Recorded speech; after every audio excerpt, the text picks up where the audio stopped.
우리 함께 이제 1시간 50분 동안 역대기에 대해서 함께 우리가 보게 되는데요. 우리 점심 전에 열왕기서 함께 보셨죠? 네, 참 재밌었죠. 여러분 다 아시는 내용이었고, 네, 이런 내용들을 함께 보았는데, 역대기를 보시다 보면은 많은 분들이, 아까 나왔던 내용인데 또 나오네 하면서, 우리가 살짝 지레질 수도 있고, 그럴 수 있지만, 역대기란 책이 왜 여기 이렇게 들어와 있을까? 왜 열왕기에서 했던 내용들을 또 반복하고 있을까?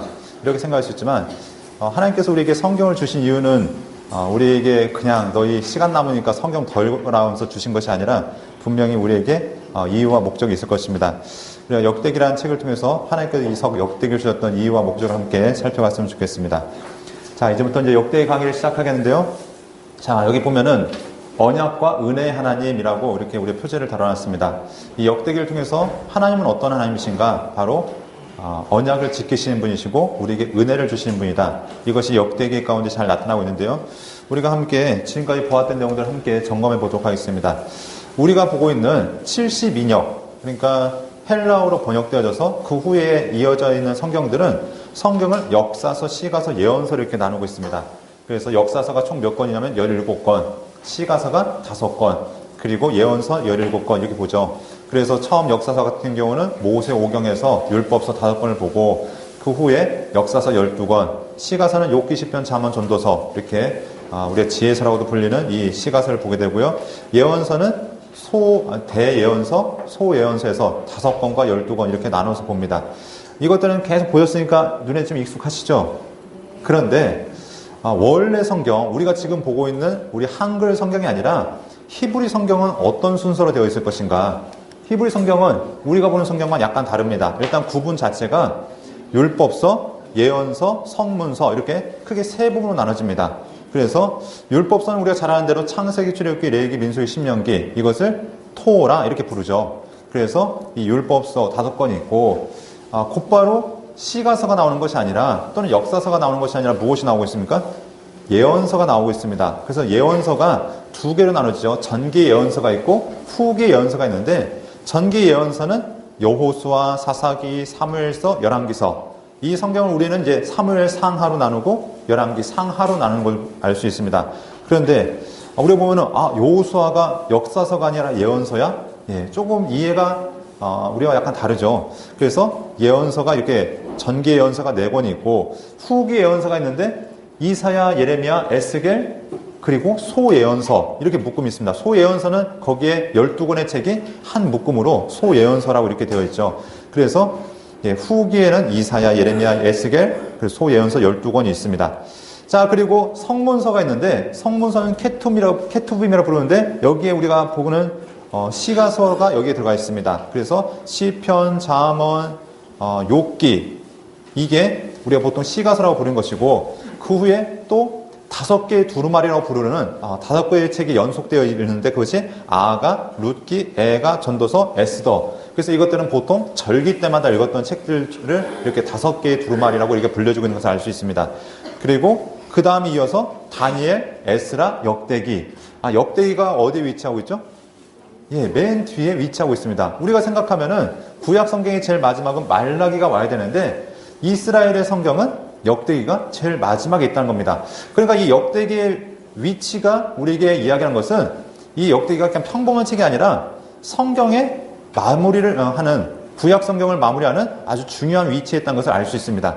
그래서 이스라엘 사람들은 성경을 이야기할 때 뭐라고 얘기하냐면은 우리가 백두에서 할라까지 이렇게 하는 것처럼 아벨에서부터 스가랴의 피까지 하면은 뭐냐면 창세기에 나왔던 아벨부터 또 역대기에 나오는 그 여호야다의 아들이었던 스가랴 있죠. 요아스 왕이 죽였던 그 사람이 이제 대표적인 순교자인데 이 스가랴의 피까지 할 때는 바로 창세기부터 이 역대기까지 구약 성경을 전체 다 읽을 때 이야기할 때 바로 구약의 순교자들을 얘기할 때도 이렇게 언급하는 것을 알 수 있습니다. 자, 그러면 이 역대기가 왜 이렇게 뒷자리에 위치하고 있는가? 우리가 생각하는 것 같이 역대기가 그냥 열왕기서를 반복하는 책이 아니라 이렇게 중요한 위치를 다루고 있는가? 이것들에서 함께 알아보도록 하겠습니다. 자, 그렇다면 우리가 역대기에 나오는 내용들은 대부분 다 어디에서 반복되어졌냐면 사무엘, 상하 그리고 열왕기 상하에서 대부분 다 반복이 되어졌습니다. 그런데 여기에서 다뤘던 내용들을 이 역대기는 어떻게 하면은 이 처음부터 끝까지 한 번에 다 다루고 있습니다. 창세기, 출애굽기, 민수기, 여호수아, 사사기, 사무엘 상하, 열왕기 상하, 그리고 바벨론 포로기, 에스라, 느헤미야까지 이르는 모든 내용들을 어느 책에서 한 번에 다 다루냐면 역대기에서 한 번에 다 이걸 다 포함하고 있습니다. 무엇을 통해 알 수 있냐면 역대기 제일 첫 장을 펴시면 1장 1절에 첫 번째 나오는 이름이 무엇이냐면 아담, 셋, 에노스, 게난 하면서 이렇게 쭉쭉쭉 나아가죠. 이게 뭐냐면은 족보라는 형식을 통해서 창세기부터 그 모든 세대 이르기까지 다 압축해서 이 이야기를 담고 있는 겁니다. 그래서 1장부터 9장에 이르기까지 족보의 이야기를 어마어마하게 언급하고 있죠. 우리가 보면은 이 역대기는 언제 읽으시면 딱 좋냐면 불면증으로 잠이 안 오실 때 역대기를 딱 이제 펴시거나 아니면은 음성을 틀어놓으시면은 여기서 아는 사람이 거의 없습니다. 몇 명 앞에 초반부 뭐 아담이라든가 뭐 노아라든가 몇 명 빼놓고는 대부분 다 모르는 사람이기 때문에 어느 순간 듣고 있으면 세상과 나는 간 곳이 없고 나는 꿈속에서 헤매게 있는 그런 우리가 상황을 보게 되는데, 그런데 대신 이 이스라엘 사람들, 특별히 제사장들과 레위인들은 명절에 밤을 샐 때 읽었던 책이 이 역대기였다고 얘기합니다. 뭐 레위기와 더불어서 이 역대기가 이스라엘 사람들이 밤을 새기 위해서 정신을 차릴 때 읽었던 책, 우리와는 전혀 반대죠. 왜냐하면 우리에게 볼 때는 이 사람들의 이름은 우리에게 별 의미 없는 사람들이지만 이스라엘 사람들에게 있어서는 중요한 의미가 있는 사람들이죠. 한 사람 한 사람이 다 그들의 조상들이고 그들이 존재했기 때문에 지금 이스라엘이 존재하고 있기 때문에 이것들은 그들에게 있어서 신앙이 아주 중요한 텍스트였다는 것을 우리가 알 수 있습니다. 자, 그래서 이 역대기라는 책은 평범한 책이 아니라 이 창세기부터 이 느헤미야가 이르기까지 그 모든 세대를 아우르는 아주 중요한 책이다. 그렇기 때문에 단순한 이 사무엘상하, 열왕기상하의 반복이 아니라 여기에는 새로운 다른 의미가 있다는 것을 우리가 생각해 볼 수 있습니다. 우리가 무엇을 생각해 볼 수 있냐면은 동일한 사건에 대해서 다양한 관점으로 쓴 책들이 여러 권이 있습니다. 가장 대표적인 게 복음서죠. 예수님이라는 한 분을 향해서 마태, 마가, 누가, 요한이라는 사람이 각각 다른 관점으로 쓰고 있습니다. 그렇다고 예수님이 달라졌나요? 아니죠. 예수님은 동일하신 분이지만 각각 강조점이 다른 것을 보게 됩니다. 우리가 이제 복음서에 가서 보면은 마태가 강조했던 예수님은 언약의 성취로서의 예수님, 그래서 이 말씀이 이루어졌느니라, 성취되었느니라, 이 말씀이 계속해서 강조되어지고 있죠. 마가 강조했던 예수님은 고난받는 그리스도, 그래서 주님께서 친히 먼저 그 길을 걸어가셨고 우리에게 그 길을 제시하고 있는 예수 그리스도를 우리가 볼 수 있고, 누가복음은 온 인류에서 오신 예수님, 그래서 그분에게는 이방인이나 유대인이나 뭐 자유자나 종이나 아니면은 어떤 뭐 병자나 정상이나 상관없이 그분 앞에 나올 때 온전한 회복에 있는 신현으로서의 예수 그리스도를 우리에게 보여주고 있는 걸 알 수 있습니다. 뭐 요한복음 같은 경우는 당연히 아신 것처럼 하나님으로서의 예수님을 우리에게 보여주고 있다면, 마찬가지로 이 역대기가 강조하고 있는 모습은 열왕기의 강조점과 약간 다릅니다. 어떤 분들이 이렇게 얘기해요.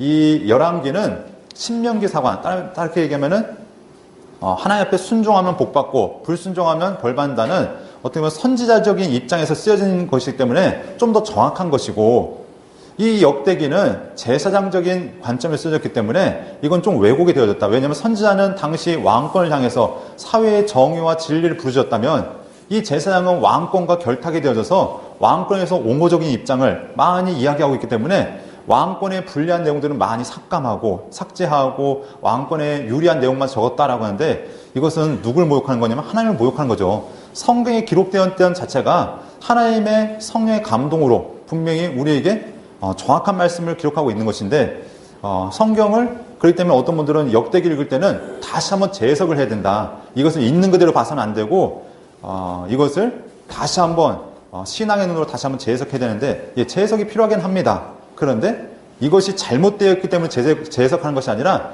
관점의 차이가 있다는 것을 여러분들 우리가 기억해야 된다는 것입니다. 그렇다면 어떤 부분에서 문제가 되느냐면 다윗과 솔로몬에 대한 평가가 열왕기, 이 사무엘상하, 열왕기 상하는 전혀 다르죠. 왜냐하면 이 사무엘하 같은 경우 보면, 사무엘하에 보면은 우리 사무엘 11장에서 어떤 사건이 벌어졌습니까? 다윗이 범죄하는 사건이 있죠. 이 사건이 역대기에 등장할까요? 안 할까요?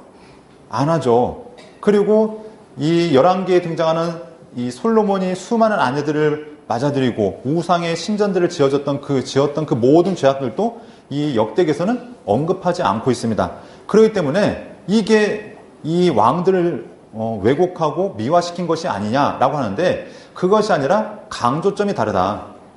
그들이 죄를 안 졌다는 것이 아니라 지금 역대기의 강조점이 무엇인가를 우리가 볼 때 왜 빼놨는지 우리가 이해할 수 있다는 겁니다. 그러면 강조점이 무엇인가, 이것들은 잠시 후에 보도록 하겠고요.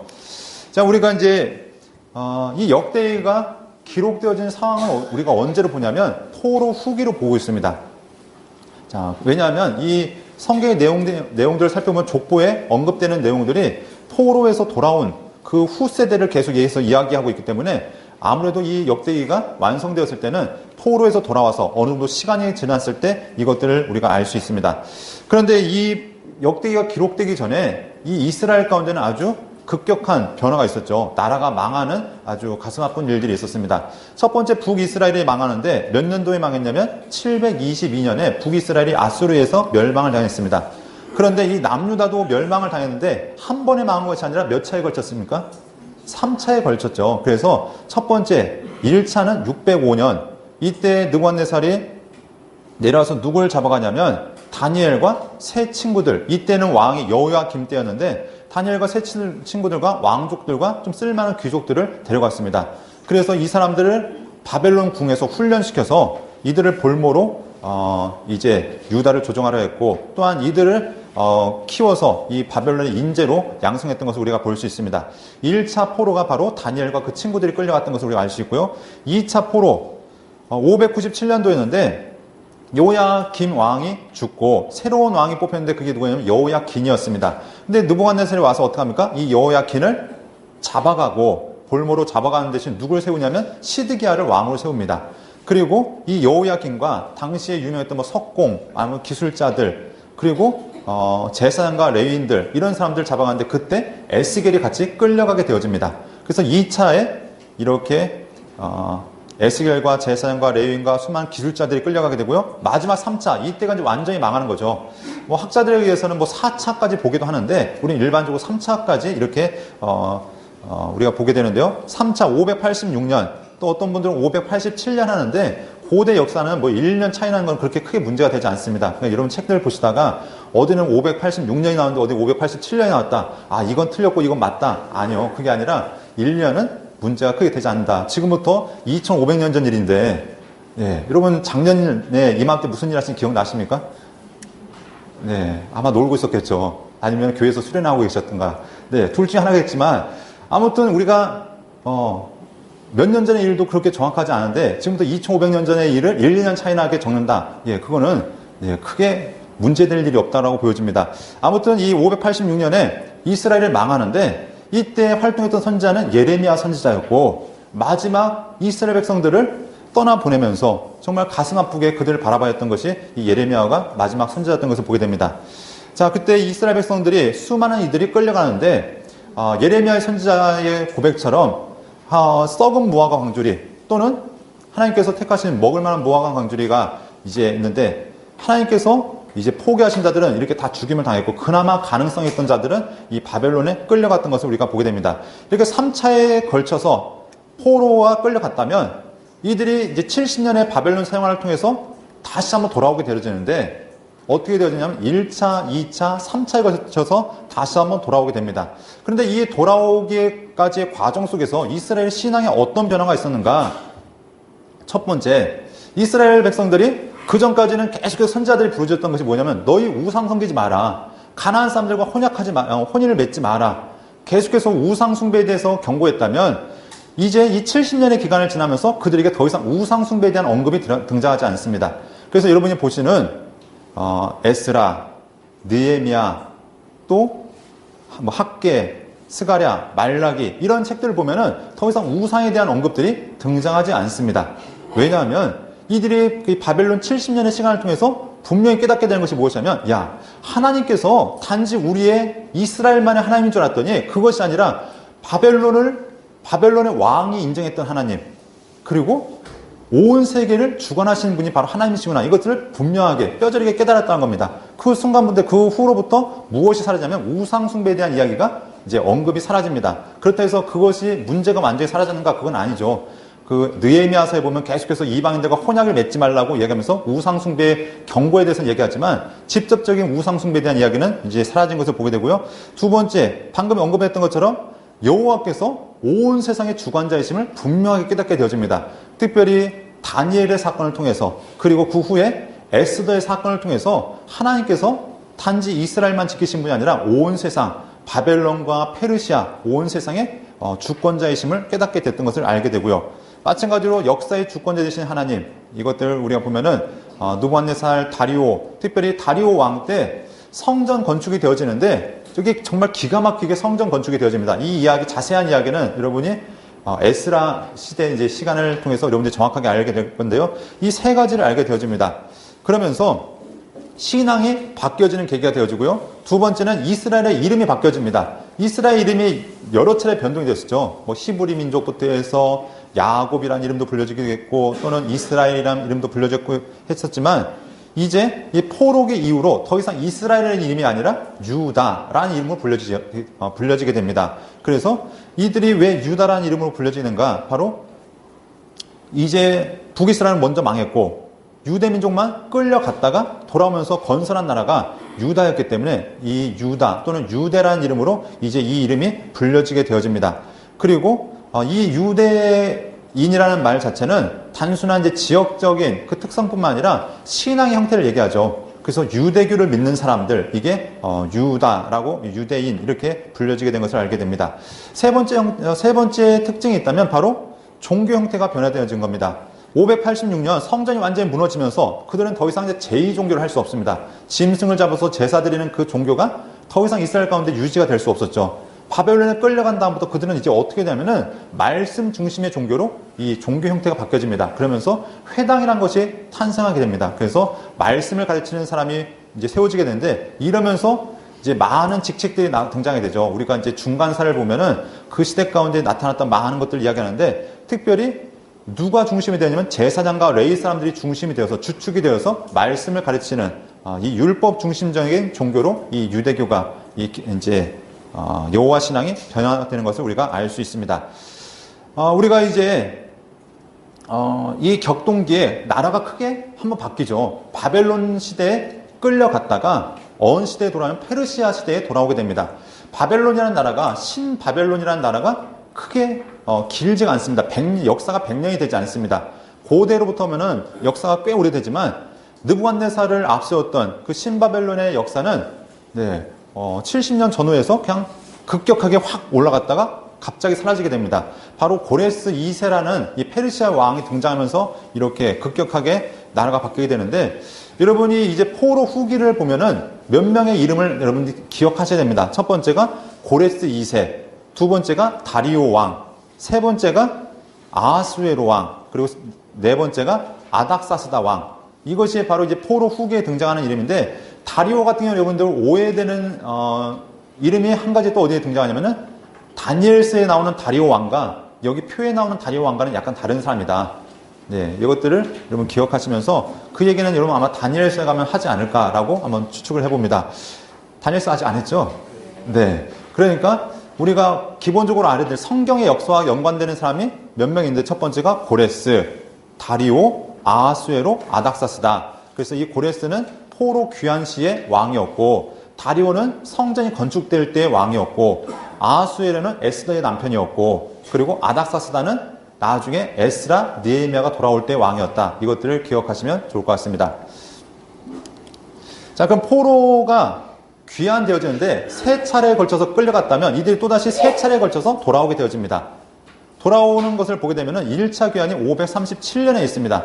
네, 그래서 첫 번째 돌아올 때 수룹바벨과 제사장 여호수아를 앞세워서 함께 돌아오게 되죠. 자, 그러면서 이들이 고레스 측량에 의해서 돌아올 때 먼저 한 일이 무엇이냐면 돌아와서 그들의 이제 자리를 잡고 성전 건축을 시작합니다.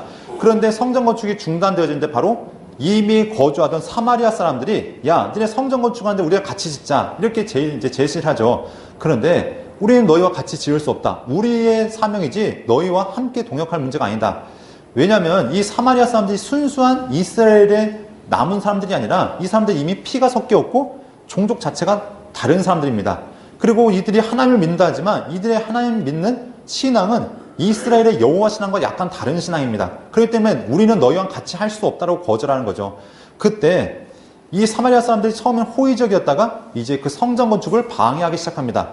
그래서 이 성전 건축이 중단이 되어졌는데 그 중간 시기에 이제 누가 등장하냐면 학개와 스가랴 선지자가 등장해서 무엇을 제시하면 우리 성전 짓자 하면서 성전 중단되었던 성전 건축이 시작되어서 이제 완공이 되어지는데 그 시기가 언제냐면은 다리오 왕 때였습니다. 자, 그리고 이제 성전 건축이 되어졌고 이제 예배가 시작되어지는 이제 그 상황 가운데 시간이 꽤 오랜 시간이 지나죠. 458년경. 네, 그러니까 시간상으로 따져도 그 몇 년경일까요? 한 60년 아니 한 80년 정도 될까요? 7, 80년 가까이 지난 다음에 누가 돌아오냐면 에스라가 돌아옵니다. 에스라가 제사장과 이 레위인들을 데리고 돌아오는데 왜냐하면 지금 성전은 지어졌고 이미 예배가 시작되어져 있지만 그것이 원활하게 돌아가지 않기 때문에 아직 그들이 신앙 안에서 온전히 변화되지 못했기 때문에 그들이 예배를 다시 회복하기 위해서 에스라가 제사장들과 같이 돌아오고 있다는 겁니다. 그래서 가장 먼저 한 일이 무엇이냐면 종교개혁을 일으킵니다. 그리고 3차 기원했을 때 느헤미야, 왕의 술관원이었던 느헤미야가 와서 총독으로 부임하죠. 그래서 이 예루살렘을 온전히 회복하는데 가장 먼저 했던 일이 성벽을 건축하고 다시 한번 이 종교개혁과 더불어서 성경이 낭독되어지고 그리고 이방인들과 결혼했던 사람들을 다 그 혼인을 이제 무효화시키면서 다시 한번 이스라엘을 정결케 하기 위해서 노력했던 것. 그런데 이 느헤미야의 개혁도 이제 얼마 지나서 또 흐지부지 되어집니다. 그러면서 마지막 등장한 선자가 바로 말라기 선지자였죠. 그래서 하나님의 마지막 한탄으로 이 말라기서가 마무리되어진 것들을 우리가 알 수 있습니다. 자, 이렇게 70년의 포로기가 있었는데 이 70년을 어떤 분들은 이게 왜 70년이냐 이렇게 이해하는 분이 있습니다. 왜냐하면 마지막 끌려갔던 사람들 그러니까 586년에 끌려가서 537년에 돌아오면 그게 70년이 될까요? 안 될까요? 안 되죠. 586 빼기 537 하면은 70년이 안 됩니다. 그렇기 때문에 야 이게 70년이 안 되잖아 라고 얘기하는데 이 70년의 근거가 무엇이냐? 첫 번째는 포로기로 따지면 1차 포로에 끌려가서 1차 귀환으로 따지면 70년이 되어지고 또는 어떤 분들은 성전 파괴로부터 성전 건축까지를 따지기도 합니다. 그래서 성전이 파괴된 게 586년이었고 성전이 완공된 게 516년이었기 때문에 이 기간을 따져서도 70년을 이야기하기도 합니다. 그런데 단순한 수치상으로만 따지면은 마지막 포로기부터 해서 마지막 첫 번째 기한까지 따지면은 70년이 되지 않는다. 이것도 우리가 한번 생각해 볼 수 있습니다. 자, 이들이 이제 돌아왔습니다. 이들이 돌아올 때 어떤 마음이 있었을까요? 고레스의 칙령이 떨어지고 야 너희는 돌아와도 된다. 그때 그들 마음속에는 정말 어마어마한 꿈과 희망이 있었을 겁니다. 야 우리가 드디어 우리 조상에게 약속했던 그 땅으로 돌아가는구나. 하나님께서 이제 우리에게 복을 주시겠지 하고 돌아왔는데 현실이 어땠을까요?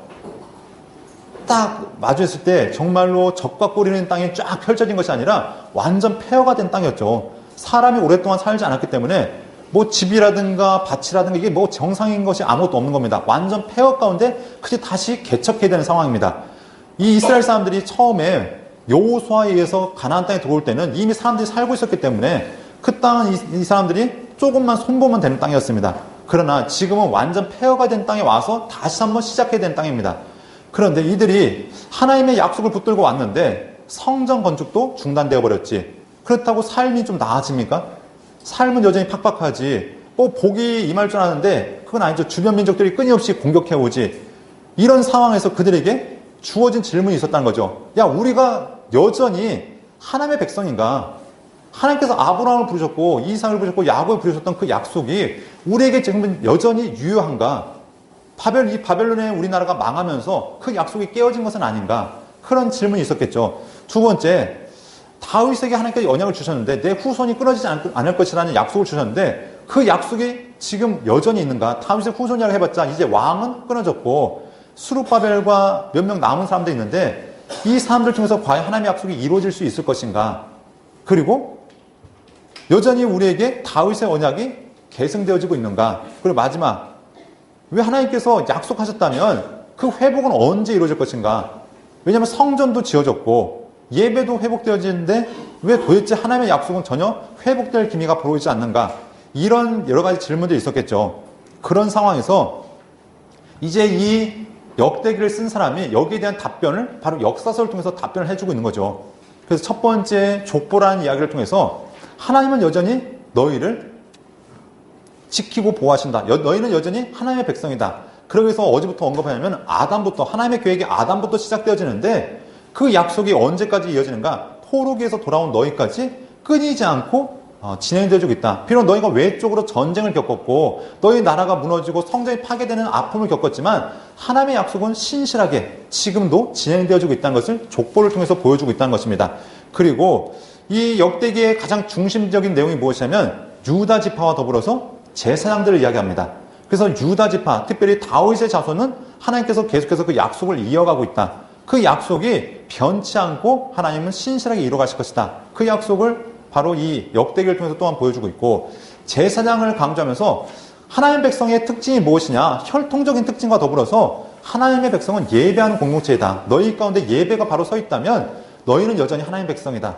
그래서 하나님을 예배하는 공동체가 바로 세워져야 될 것을 이 역대기를 통해서 말씀하고 있다는 것입니다. 그러니까 관점이 두 가지가 있죠. 우리가 성경을 볼 때 열왕기까지의 한 가지 관점, 여호수아부터 열왕기까지 흐르는 한 가지 관점이 있고 역대기부터 새롭게 흐르는 관점이 있는데 그것은 바로 신명기 사관과 역대기 사관이라고 얘기합니다. 뭐 다양한 언어로 표현할 수 있지만 그래도 가장 적절한 표현이 바로 이제 신명기 사관, 역대기 사관 얘기할 수 있는데 이것은 성경에 흐르는 주된 이제 관점 중에 하나입니다. 신명기 사관의 핵심이 무엇이냐면 레위기 26장과 신명기 27장, 28장의 이야기인데 바로 하나님께 순종할 때 너에게 주어지는 복이 있다. 너희가 불순종할 때 하나님께 너희에게 징계를 내리신다. 그런데 이 징계는 하나님의 심판, 너희의 멸망이 아니라 징계조차도 하나님의 은혜이죠. 왜냐하면 징계를 통해서 다시 돌이키려는 하나님의 배려가 그 가운데 있다는 것입니다. 그래서 하나님께서 여호수아부터 열왕기까지 계속해서 언급했던 것이 무엇이냐면 그들이 하나님 앞에 순종할 때 하나님께서 어떻게 복을 주셨는가? 하지만 그들이 하나님 범죄했을 때 하나님께서 어떻게 징계하셨는가? 그리고 징계했다 하나님 포기하신 것이 아니라 선지자들을 통해서 끊임없이 돌아오라고 말씀하셨던 그 하나님의 은혜가 또한 그 가운데 있었다는 것을 우리가 보게 됩니다. 그렇다면 역대기 사관에서 무엇을 강조하고 있냐면 하나님의 심판과 하나님의 복, 이게 강조가 된 것이 아니라 하나님과의 관계가 중심이 되어집니다. 하나님과 어떤 관계 가운데 있는가? 그래서 뒤에 보면은 이 남유다의 수명의 왕들을 이야기하면서 그들이 하나님 앞에 어떻게 살아가는가를 계속해서 강조하고 있습니다. 그래서 하나님께서 인정하는 삶을 살았는가? 하나님 앞에 하나님을 거절하는 삶을 살았는가? 하나님은 언제든지 손길을 내밀면서 그들이 회개하고 돌아오면 언제나 받아주시는 분으로 이렇게 이야기하고 있습니다. 그래서 역대기에 보면은 하나님의 회개와 용서가 강조되어 있는데 우리가 열왕기를 이야기하면서 가장 악한 왕 중에 한 명을 누구를 이야기하면은 므낫세를 이야기합니다. 아하스와 더불어서 므낫세를 얘기하는데 이 므낫세가 어떤 일을 벌이냐면 바벨론에 끌려갔다 와서 하나님 앞에 회개하는 이야기가 있습니다. 그랬더니 하나님께서 그 므낫세의 회개를 어떻게 하시냐면 받아주셨다라고 이야기하는 것을 우리가 보게 되죠. 그러니까 아무리 큰 죄를 지었을지라도 하나님 앞에 전심으로 회개하면 하나님께서 용서하신다. 그리고 하나님께서 이스라엘 다윗의 자손을 끝까지 지켜가신다. 이런 약속들을 이야기하고 있다는 겁니다. 그리고 이스라엘은 어떤 공동체인가? 단순한 혈통 공동체가 아니라 언약 공동체이다. 이것들을 강조하고 있는 것. 이것이 바로 역대기 사관의 이야기란 것입니다. 자, 그래서 그렇다면 이 역대기 사관에는 신명기 사관의 이야기가 없는가? 아니죠. 역시 하나님 앞에 순종할 때 하나님께서 복을 주신 이야기가 있고 불순종할 때 하나님 징계하신 이야기가 있지만 좀 더 강조점이 다르다는 것입니다. 그래서 이 강조점을 여러분들이 좀 살펴보셔야 되는데 이 역대기 사관의 강조점이 무엇인가? 여기 두 번째 보면 이런 얘기가 있죠. 죄를 범하고 징계를 받은 후 하나님의 절대적인 주권에 의한 용서와 회복을 강조하는 이야기가 역대기 사관 가운데 들어가 있다는 것입니다. 그래서 이 역대기 사관에는 신명기 사관보다는 하나님의 용서, 하나님의 은혜 이것들이 강조가 되어진다. 그렇기 때문에 교회는 어떻게 해야 되는가? 신명기 사관만 강조해서도 안 되고 역대기 사관만 강조는 안 되겠죠. 이것이 균형이 이루어져야 됩니다. 우리가 이제 후에 내일 우리 욥기를 보게 될 것인데 우리가 이 신명기 사관, 역대기 사관을 하다 보면은 마치 하나님이 역대기 사관에 갇혀 있고 신명기 사관에 갇혀 있는 분으로 이렇게 착각하기 쉽습니다. 이 욥기의 가장 큰 주제 중에 하나가 무엇이냐면 하나님은 잘하면 복 주시고 잘못하면 벌 주신 분이다. 인과응보, 권선징악 뭐 이런 이야기를 하는데 욥기는 그 얘기가 아니죠. 하나님은 너희가 생각하는 것보다 훨씬 크신 분이다. 하나님은 우리의 생각으로 가둘 수 없는 분이다. 마찬가지로 우리가 역대기 사관, 신명기 사관을 강조하지만 이것이 하나님의 전부가 아니라 성경에 나오는 그냥 흐름 중에 하나다라는 것들을 여러분들 이해하시며 넘어왔으면 좋겠습니다. 자, 그래서 이 역대기 사관을 강조하면서 어디를 강조하면 남유다, 특별히 다윗의 자손들에 대해서 이야기하는 것을 우리가 보게 됩니다. 자, 그리고 하나님께서 이 역대기 상황을 강조하면서 바로 무엇을 강조하냐면 포로 공동체가 회복될 것을 강조하고 있습니다. 하나님께서 너희를 지금 이 가운데 포로에서 지금 데려와서 이 가운데 세우셨는데 너희의 성전이 회복되어지고 예배가 회복되어지고 너희의 공동체가 회복될 것이다. 그래서 하나님께서 이 역대기 상황에서 강조하는 것이 비록 유다 자손에 대한 이야기가 강조되어지지만 거기에 계속 강조되는 이야기가 무엇이냐면 온 이스라엘. 이미 이스라엘 민족은 북이스라엘은 망했고 남유다만 남아있는 상황이지만 이 역대기는 계속 무엇을 강조하냐면 온 이스라엘이 회복될 것이다. 이것을 강조하면서 온전한 신앙 공동체가 회복될 것을 이렇게 바라는 이야기가 강조가 되어지고 있습니다. 네. 그러면 이제 이 역대기 이야기를 이제 시작해 보겠는데요. 이름은 띠브레 하얀밈, 히브리어는 띠브레 하얀밈 이렇게 일컬어지고 있습니다. 그런데 72력의 이야기는 전혀 다른 이야기가 시작되어지죠. 무슨 얘기를 하냐면 이렇게 합니다. 함께 따라하겠습니다. 파랄레이 포메논. 예, 여러분 한 번에 따라 하시네요. 파랄레이 포메논이라는 말이 무슨 얘기냐면은 빠진 것들, 간과한 것들, 이런 얘기가, 이 제목 때문에 역대기가 평가절하가 됐습니다. 왜냐하면 이 얘기가 뭐냐면은 이 역대기는 어떤 책이냐? 열왕기를 보충한 책이다.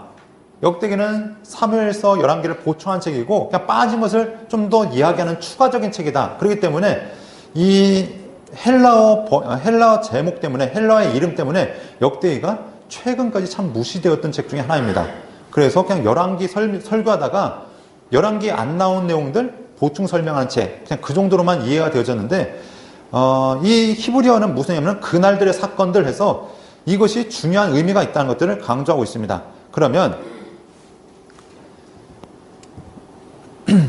이 역대기가 어떤 면에서 중요한 것인가? 아까 우리가 처음에 히브리어 성경의 순서를 얘기했었죠. 그러면서 이 역대기는 바로 신약과 어떻게 보면 구약의 연결점이 되어줄 수 있다.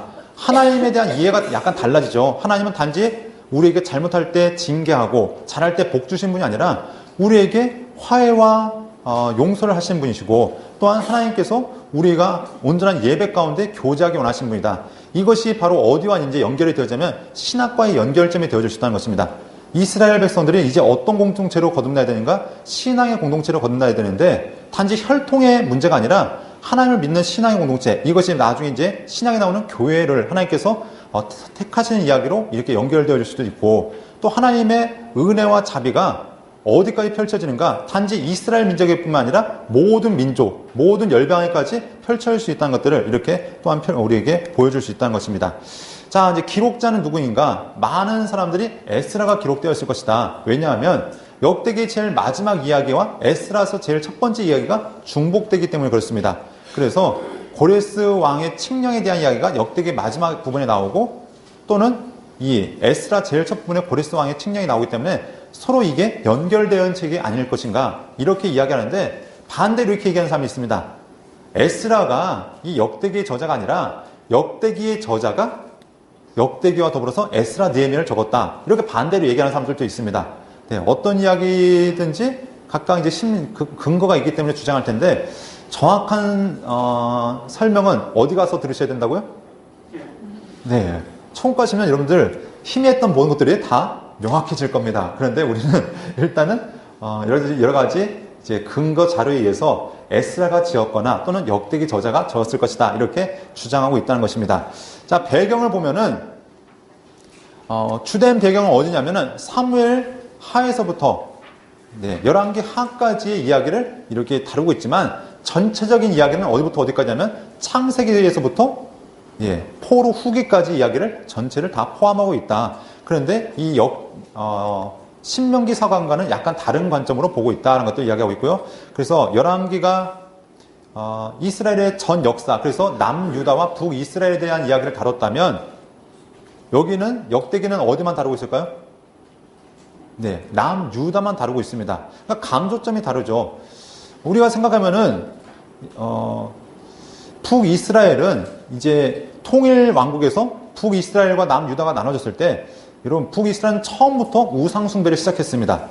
그러면 어떻게 보면 이것들은 하나님께 버림받았다고 생각할 수 있지만 하나님께서는 능력의 선자들 대부분 다 어디에 배치하셨냐면 북이스라엘에 배치하셨습니다. 남유다는 어떻게 보면 유다 지파와 레위 지파 또 같이 포함되어 있던 시몬 지파, 베냐민 지파 이 정도만 포함되어 있었다면 나머지 대부분 10개 지파는 다 어디 포함되어 있었냐면 북이스라엘에 포함되어 있었죠. 그러니까 어떻게 보면 하나님의 관심이 북이스라엘에 더 있다. 이것이 열왕기 이야기일 수 있습니다. 그런데 이 역대기 이야기는 무엇을 얘기하냐면 성전이 있었고 예배하는 공동체였던 이 유다의 하나님의 관심이 더 집중되어 있다. 이것이 바로 이 역대기에서 강조하고 있는 것을 보게 됩니다. 그렇기 때문에 이 유대인의 역사를 이렇게 강조하고 있는 것을 우리가 알 수 있습니다. 기록연대는 430년경, 그러니까 포로에서 귀환되어 와서 그들이 성전 건축까지 하고 어느 정도 시간이 지났을 때 이것을 짓지 않았을까 이렇게 보고 있습니다. 기록 목적이 무엇인가? 기록 목적 우리 한번 첫 번째 읽어보도록 하겠습니다. 시작.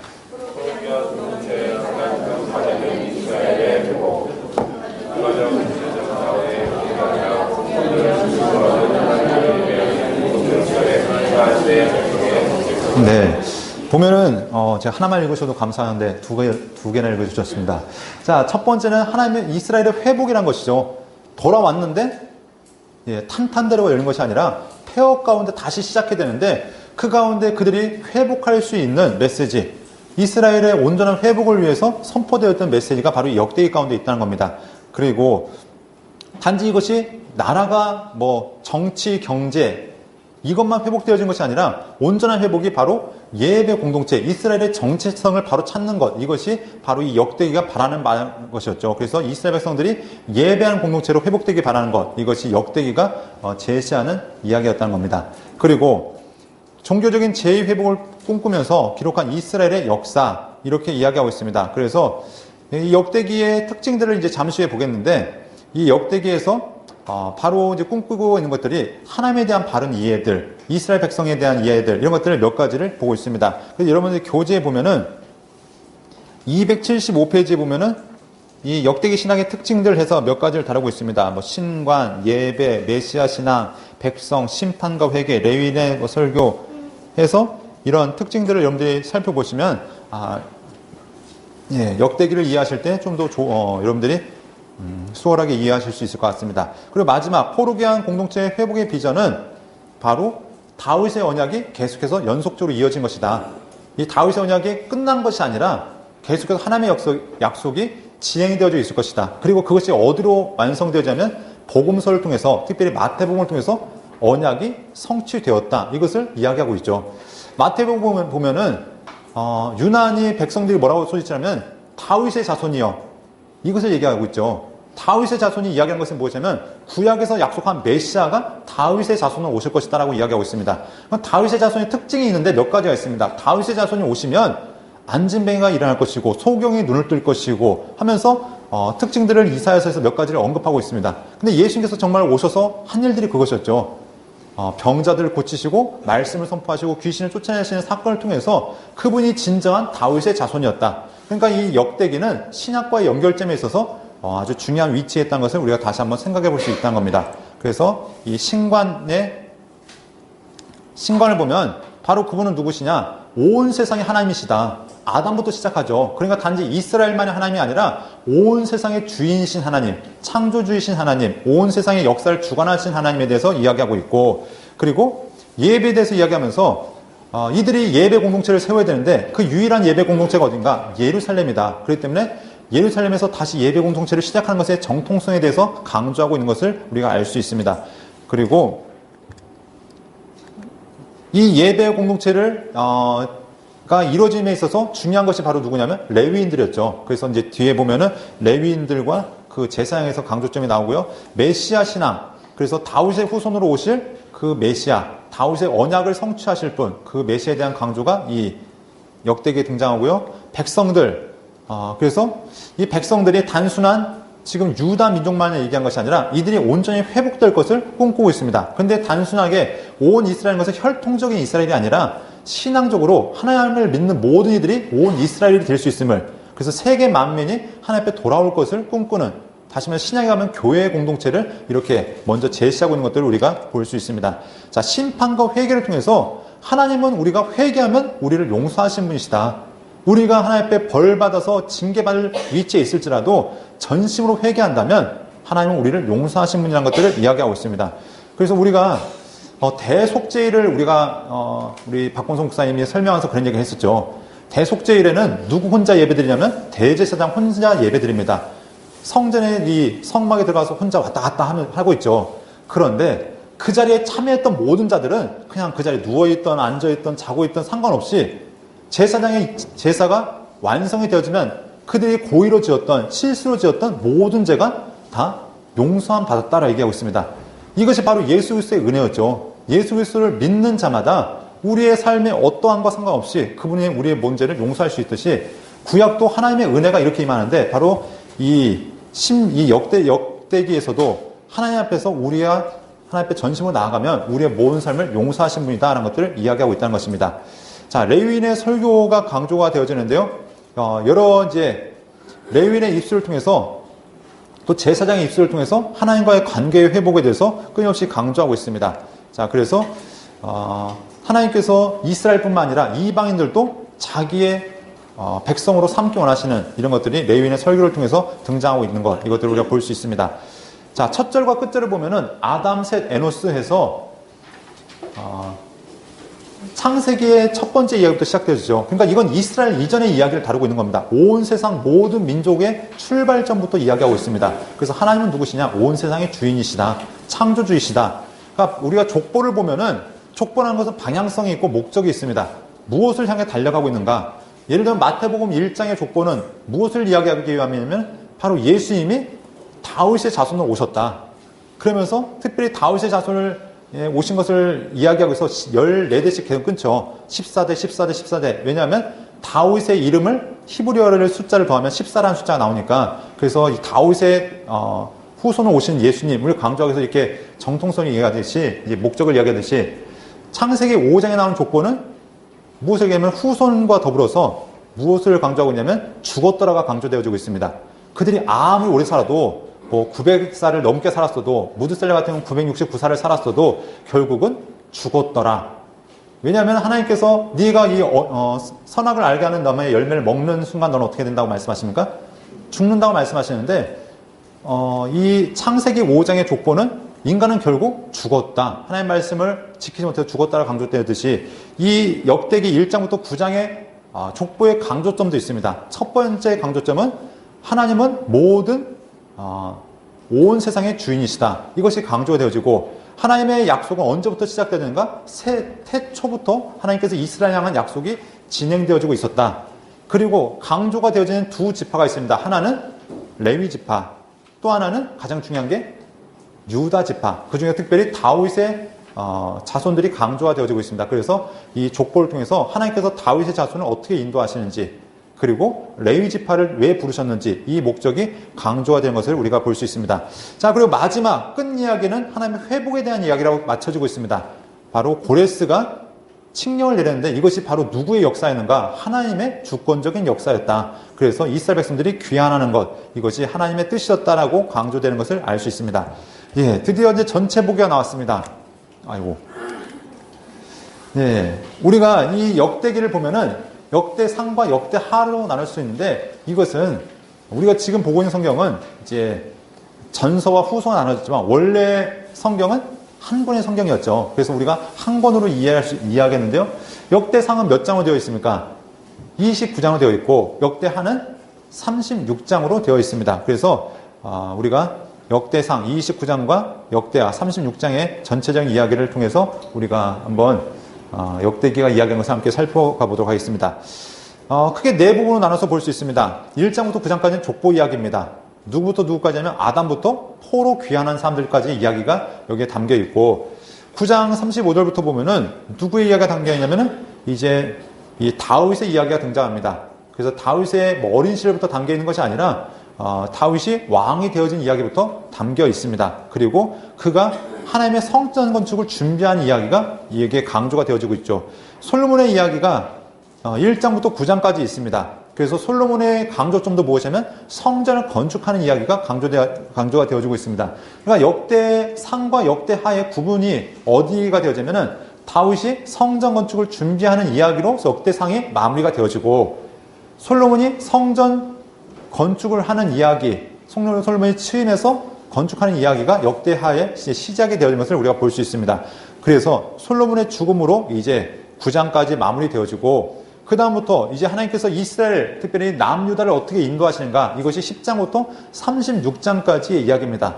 여러분이 역대기와 열왕기를 비교해 보면은 역대기가 참 깔끔합니다.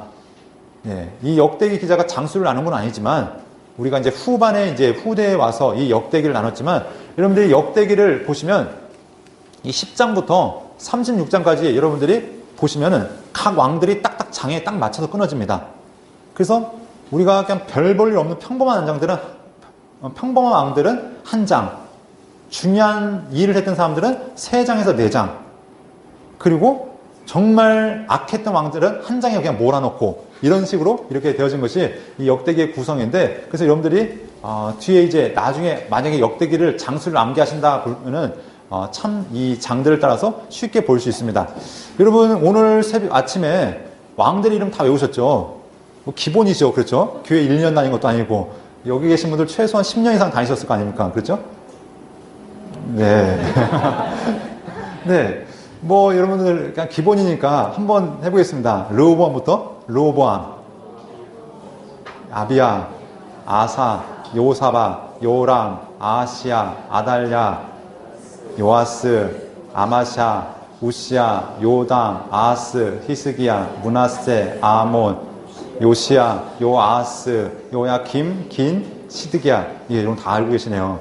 네, 이렇게 수명의 왕들이 있는데 이 왕들이 아까 열왕기 시대에도 열왕기를 이야기하면서 누가 선한 왕이고 누가 악한 왕이지 간단히 언급했죠. 그런데 이 역대기는 이것이 명확합니다. 이 사람이 크게 인생을 두 부로 나눕니다. 초반은 어땠고 후반은 어땠는지. 그래서 여러분 역대기를 보시면 이 사람이 초반도 선했고 후반도 선했다. 아니면은 초반은 선했는데 반면에 후반에 악해졌다. 아니면은 초반에는 엄청 악했는데 마지막 후반은 회개하고 돌아왔다. 이런 식으로 사람의 인생을 전반기와 후반기로 나눠서 보는 것을 알 수 있습니다. 그래서 역대기를 보시면 왕들의 평가가 어느 정도 쉽습니다. 그래서 여러분들을 이 역대기를 이해하실 때 10장부터 36장까지 인원은 많지만 각 이제 주요 사건들과 더불어서 그들의 선하고 악함을 우리가 구별할 수 있는데, 자, 그러면 이제 1장부터 9장까지의 내용은 크게 세 부분으로 나눠서 볼 수 있습니다. 지파 이전의 계보를 언급하고 있고, 2장부터 8장까지는 이제 이스라엘 12지파를 언급하는데, 여기에 특징적인 것이 있다면 한 지파가 빠져 있습니다. 어느 지파일까요? 단지파가 빠져 있습니다. 네, 그래서 단지파가 언급이 되어지지 않고, 지파 이후의 계보, 그래서 이제 포로기 이후에 그 족보들을 얘기하고 있는 것을 우리가 알 수 있습니다. 그래서 마지막 부분에 간단하게 사울의 족보가 이제 언급이 되어지고 있고요. 그리고 다윗의 통치를 이야기하면서 다윗 왕조의 수립, 그래서 다윗이 왕이 되어져서 가장 먼저 한 일이 무엇이냐면 언약궤를 옮기는 일부터 하는 것을 보게 됩니다. 그래서 열왕기와 비교해보면 비슷하지만 다릅니다. 네, 왕이 되는 과정도 비슷하지만 다릅니다. 예, 그 차이점은 잠시 이제 내용에 들어가서 보도록 하겠고요. 성전 건축을 하게 되는데 다윗은 성전 건축을 하지 못합니다. 하나님께서 그 사명을 누구한테 맡기시면 그 아들, 다윗의 아들에게 주셨다고 말씀하시면서 다윗이 하는 일이 무엇이냐면 성전 건축을 위한 모든 준비를 다 다윗이 해놓습니다. 그러니까 솔로몬 시경에는 조립만 한 거죠. 그런데 모든 재반 준비는 다 다윗이 미리 다 준비하는 것을 보게 되고요. 자, 이제 역대하로 넘어가면은 솔로몬이 취임하는 이야기와 통치하는 이야기가 이제 하는 이야기가 있는데, 여기에 보면 솔로몬이 왕이 되어서 하나님 앞에 1,000번제를 드린 이야기가 있습니다. 마찬가지로 뭐 11개에서 언급을 하셨겠죠. 그러니까 1,000번제뿐만 아니라 뒤에 보면 이제 22,000번제를 드린 이야기도 있고, 그리고 성전 건축을 했는데 성전 건축에서 가장 중요한 이야기가 무엇이냐면 성전 건축을 한 다음에 하나님의 임재가 있습니다. 그리고 솔로몬에게 축복하신 이야기, 여러분들 이 이야기가 무슨 이야기인가? 다윗에게 하나님께서 약속하셨던 이야기와 더불어서 솔로몬에게 하셨던 이야기가 이 앞으로 역대기를 이끌어가는 중요한 이야기가 된다는 것을 기억하시면서 그 하나님의 말씀이 무엇인가 이것들을 주목해야 될 것이고요. 솔로몬의 통치와 죽음을 얘기하는데 이 솔로몬의 통치에 대해서 솔로몬의 실수했거나 솔로몬의 범죄한 이야기는 싸그리 다 삭제가 되어 있습니다. 왜냐하면 강조점은 여기서 무엇이냐면 성전이 강조점이니까 솔로몬의 개인적인 흠이나 이런 것들은 언급을 하지 않는 겁니다.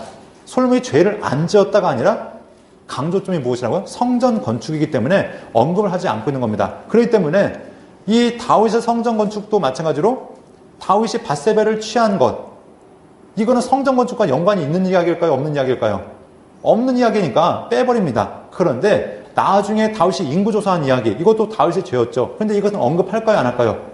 언급합니다. 왜냐면 다윗이 인구조사를 해서 범죄해서 세 가지 조건을 내걸죠. 너 3일 동안 온 땅에 온역이 돌든지 전염병이 있든지 아니면은 3개월 동안 도망다니든지 3년 동안 이 땅에 흉년이 들든지 기근이 있든지 택해라 했을 때 이 첫 번째를 택하잖아요. 그런데 첫 번째였나요? 세 번째였나요? 예, 제가 말한 건 첫 번째였고 아무튼 3일 동안 이 백성들이 이제 전염병으로 죽임을 당하는데 전염병을 멈추기 위해서 어디로 갑니까? 아라우나 타작마당에 가서 거기서 제사를 드린 다음에 그 전염병이 멈췄는데 그 이야기를 언급하는 이야기는 무엇이냐면 그 장소가 바로 무엇이 되었냐면 성전의 자리가 되었다. 그렇기 때문에 이 다윗의 이 범죄는 언급하고 있는 것을 보게 됩니다. 그러니까 성전 건축과 연관되어진 것은 언급하지만 나머지는 다 어떻게 했다? 다 쳐냈다. 예, 이것들을 우리가 기억하시면 이 목적이 무엇인가 철저하게 성전과 예배에 집중이 되어 있구나. 이것들을 강조해 볼 수 있다는 겁니다. 자, 그럼 여기 나머지 왕들도 마찬가지로 무엇이냐면 이들의 업적을 이야기할 때 무엇을 이야기하면 하나님과 어떤 관계에 있는가? 하나님께 기도했는가 안 했는가? 문제가 생겼을 때 하나님께 나아갔는가? 자기의 힘으로 해결하려 했는가? 이것이 그 왕들을 평가하는 기준이었다는 겁니다. 어떤 왕이 다리에 발에, 예를 들면 아사 왕이 발에 병이 들었는데 하나님께 기도했는가? 의사에게 구했는가? 의사에게 구한 것이 하나님께서 이것이 악한 행동이라고 보고 그들을 징계하셨다고 얘기하고, 우시아라는 사람이 왕으로서 맡겨진 책임이 나라를 다스리는 책임인데 그가 함부로 자기가 제사를 할 때 하나님은 그를 징계하시죠. 그래서 몸에 얼굴에 문둥병이 버려서 결국 하나님께서 그 왕을 버리신 이야기들. 그러니까 하나님과 예배와 어떻게 관계가 되어졌는가 이것들을 강조하고 있는 것들을 우리가 알 수 있다는 겁니다. 그리고 마지막 이제 여기에 계속 강조되는 것이 그러면 누가 하나님이 기뻐하시는 일을 했는가? 누가 산당을 파괴했는가? 우상들을 파괴했는가? 누가 성전에 그 종교개혁을 일으켰는가? 누가 절기를 지켰는가? 이것도 역시 왕들의 이야기 가운데 강조가 되어진다는 것을 보면서 철저하게 강조점이 무엇이라고요?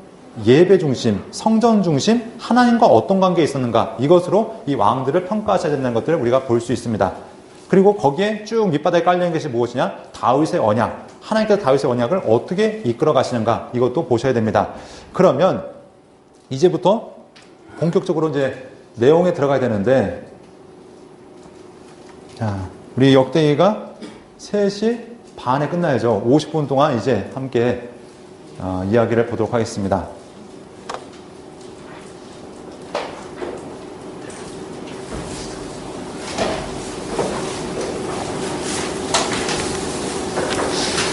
자, 그러면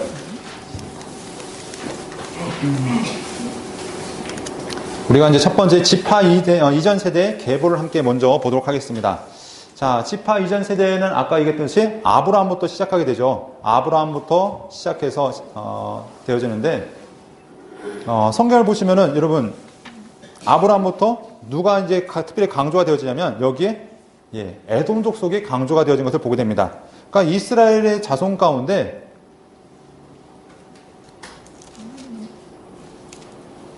이스라엘 자손 가운데 하나님께서 아브라함만 택하시고 부르신 것이 아니라 에돔 역시 하나님의 약속 가운데 있는 것을 보게 됩니다. 그런데 의도적으로 에돔은 하나님을 떠났죠. 그래서 끊임없이 성경 각각 예언서를 보면은 누구에 대한 예언들이 계속 등장하냐면 이스라엘과 더불어서 에돔에 대한 예언들이 계속해서 강조가 되어집니다. 이 얘기는 하나님은 이스라엘만 사랑하신 분이 아니라 에돔도 역시 사랑하셨지만 그 에돔은 의도적으로 하나님을 떠나갔다는 것을 이야기하고 있습니다. 그래서 이 아브라함의 후손들, 그 족보들을 언급하고 있고요. 특별히 이 아브라함의 족보를 이야기하면서 이스라엘 족보를 얘기하면서 이방 민족이 포함된 이유가 무엇이냐? 그것은 하나님께서 이스라엘만 부르신 것이 아니라는 것을 강조하기 위해서, 하나님은 이스라엘만의 하나님이 아니라는 것을 강조하기 위해서, 하나님이 원하신 신앙은 이스라엘만이 아니라 모든 민족이 하나님 앞에 돌아와야 될 것을 이야기하면서 자칫 배타적이고 편협한 경향을 갖는 그 이스라엘의 그 신앙을 바로잡기 위해서 이렇게 이 역대기가 강조하고 있다는 것입니다. 자, 여기 보면 이제 유다 지파에 대한 이야기를 하는데, 유다 지파의 이야기 가운데 많은 사람들 가운데 특별히 누구를 강조하냐면 유다 지파의 그 다윗의 후손들을 이야기하고 있습니다. 여기에 보면은 특별히 여러분들이 제가 막 넘어갔네요. 유다의 자손을 강조하면서 누구의 이야기를 하냐면은, 잠시만요. 네. 이 4장 1절부터 쭉 하면서 유다 자손에 대한 이야기, 여기 번역본에 대한 팁 같은 거는 여러분들이 이제 팁에 잘 나오셨으니까 보시고, 여기 야베스에 대한 이야기를 함께 한번 넘어가 보도록 하겠습니다. 여러분, 야베스에 기도해서 브루스 윌킨슨이 책을 썼죠. 예, 브루스 윌리스가 아니라, 네, 영화 배우고. 자, 브루스 윌킨슨이 책을 써가지고, 네, 꽤 많이, 파셨습니다. 그래서 보면은 어린이를 위한 야베스의 기도부터 해가지고 액자 부터 해서 다양한 아무튼 상품들이 접시부터 다양하게 많이 만들어져 있죠. 그런데 이 야베스 기도가 그렇게 특별한 기도였는가? 왜 여기 보면은 족보 1장부터 9장까지 언급하면서 대부분 다 이름만 언급하고 가는데 유독 여기 4장 10절에서 이 야베스의 이야기를 이야기하고 넘어갑니다. 야베스의 족보를 보면 좀 애매하죠. 특별히 누구의 후손인지도 잘 애매하게 나오는데 왜 이 야베스의 기도가 이렇게 강조가 되어지고 있는가? 자, 그러면 이 야베스의 기도가 무엇이었습니까? 야베스가 어떤 삶이었습니까? 야베스가 성경에 보면은 어머니가 야베스를 낳을 때 너무 고통스러웠나 봅니다. 그러니까 이름을 뭐라고 하냐면은 넌 고통이야. 고통이라는 뜻이 야베스였죠. 여러분, 세상에 부모가 자식 이름을 지을 때 야, 너는 이 고통이야. 이렇게 지는 사람이 있습니까? 네, 간혹가다 좀 엉뚱한 사람이 있는데 호세아의 자식 같은 경우 그러죠. 이스르엘, 로암미, 로루하마, 하나님께 흩어버리신다. 넌 내 백성이 아니다. 넌 긍휼을 받지 못한다. 이렇게 하나님의 뜻을 따라서 짓는 경우도 있지만 부모가 얼마나 힘들었던지 마치 라헬이 자식을 낳으면서 너는 베논이다. 넌 슬픔의 아들이다. 이렇게 얘기했듯이 이 아들을 지어놓고도 넌 고통이다. 이렇게 지어놓습니다. 근데 구약의 성경의 이야기를 보면은 이름과 그 인생은 정말 밀접한 관계가 있습니다. 그래서 우리가 계속 성경의 이야기를 하면서 이 이름의 뜻은 무엇입니다. 계속 얘기하잖아요. 그리고 하나님께서 아브라함을 부르셨을 때도 아브라함이 하나님 앞에 믿음으로 고백했을 때 그 인생을 어떻게 하십니까? 아브람에서 아브라함으로 바꿔주시죠. 야곱에서 이스라엘을 바꿔주시 하나님께서 그 이름을 바꿔주시는 것을 보게 되는데 이 야베스가 하나님 앞에 기도했더니 하나님께서 이 야베스의 이름을 바꿔주셨을까요? 너는 고통이니까 고통이 아니라 예를 들면 나오미로 바뀌어라, 기쁨으로 바뀌어라, 이렇게 하나님께서 이름을 바꿔주지 않았습니다. 그런데 하나님께서 이 야베스가 뭐라고 기도했는가? 4장 10절 말씀 함께 보도록 하겠습니다. 네, 4장 10절 말씀 보면은 야베스가 이스라엘 하나님 여호와께 이르되 주께서 내게 복을 주시려거든 나의 지역을 넓히시고 나의 손으로 나를 도우사 나로 환난을 벗어나 내게 근심을 얻게 하옵소서 하였더니 하나님이 그가 구하는 것을 허락하셨더라. 그러니까 하나님은 그의 이름을 바꾸신 것이 아니라 그가 기도하는 그 삶을 바꿔주셨다. 왜 족보를 여기에 굳이 넣고 특별히 야베스라는 사람을 넣는가? 이게 포로 후기의 상황과 같다는 것입니다. 포로 후기에 그들이 왔을 때 정말 고통스러운 상황이 그들 가운데 딱 닥쳐온 거죠. 어떻게 보면 그것이 그들의 운명이고 우리에게 정해진 삶이라고 그들이 인식할 수 있는데 하나님께서 그들의 기도를 들으시고 야베스의 기도를 들으시고 그의 삶을 바꾸셨듯이 너희가 이 삶을 바꿔갈 수 있는 것이 무엇이냐? 하나님과의 관계 속에서 너희의 삶은 충분히 바뀌어질 수 있다. 너희 이 삶은 운명적인 것이 아니라 하나님 앞에서 너의 삶은 충분히 변화될 수 있는데 하나님께서 그 땅을 지경을 넓히시고 그의 복을 주셨듯이 그의 근심을 사라지게 했듯이 포로민들에게도 그러한 소망을 이 야베스를 통해서 우리에게 제시하고 있다는 것입니다. 그렇기 때문에 단순히 야베스같이 이렇게 기도하면 복받는다는 얘기가 아니라 이스라엘의 민족의 상황 가운데서 이 기도를 이해해야 된다는 것이죠. 자, 그 지파 시대에 특별히 유다 자손을 얘기했고요. 므낫세 지파의 족보를 이렇게 얘기하면서 여기 보면은 이제 표현이 보면은 길르앗의 아버지 마길 길르앗을 건설했다. 이렇게 이야기하면서 이것도 여러분들 팁을 보시면 자세히 나와 있습니다. 자, 에브라임 지파의 족보 얘기했고요. 베냐민 지파 족보하면서 여기에 누굴 특별히 이야기하냐면은 이제 사울에 대한 이야기를 강조하고 있는 것을 보게 됩니다. 자, 이 족보를 얘기하면은 다윗의 아들이 몇 명, 다윗의 형제가 몇 명이었는가, 이새의 아들이 몇 명이었는가, 이것도 우리가 보게 되는데, 열왕기에 보면은, 사무엘상에 보면은 다윗의 형제가 8명으로 나옵니다. 그런데, 역대기에 보면은 몇 명 나오면 7명으로 나옵니다. 왜 이렇게 나오는가? 그러면 어느 것이 맞는가? 네.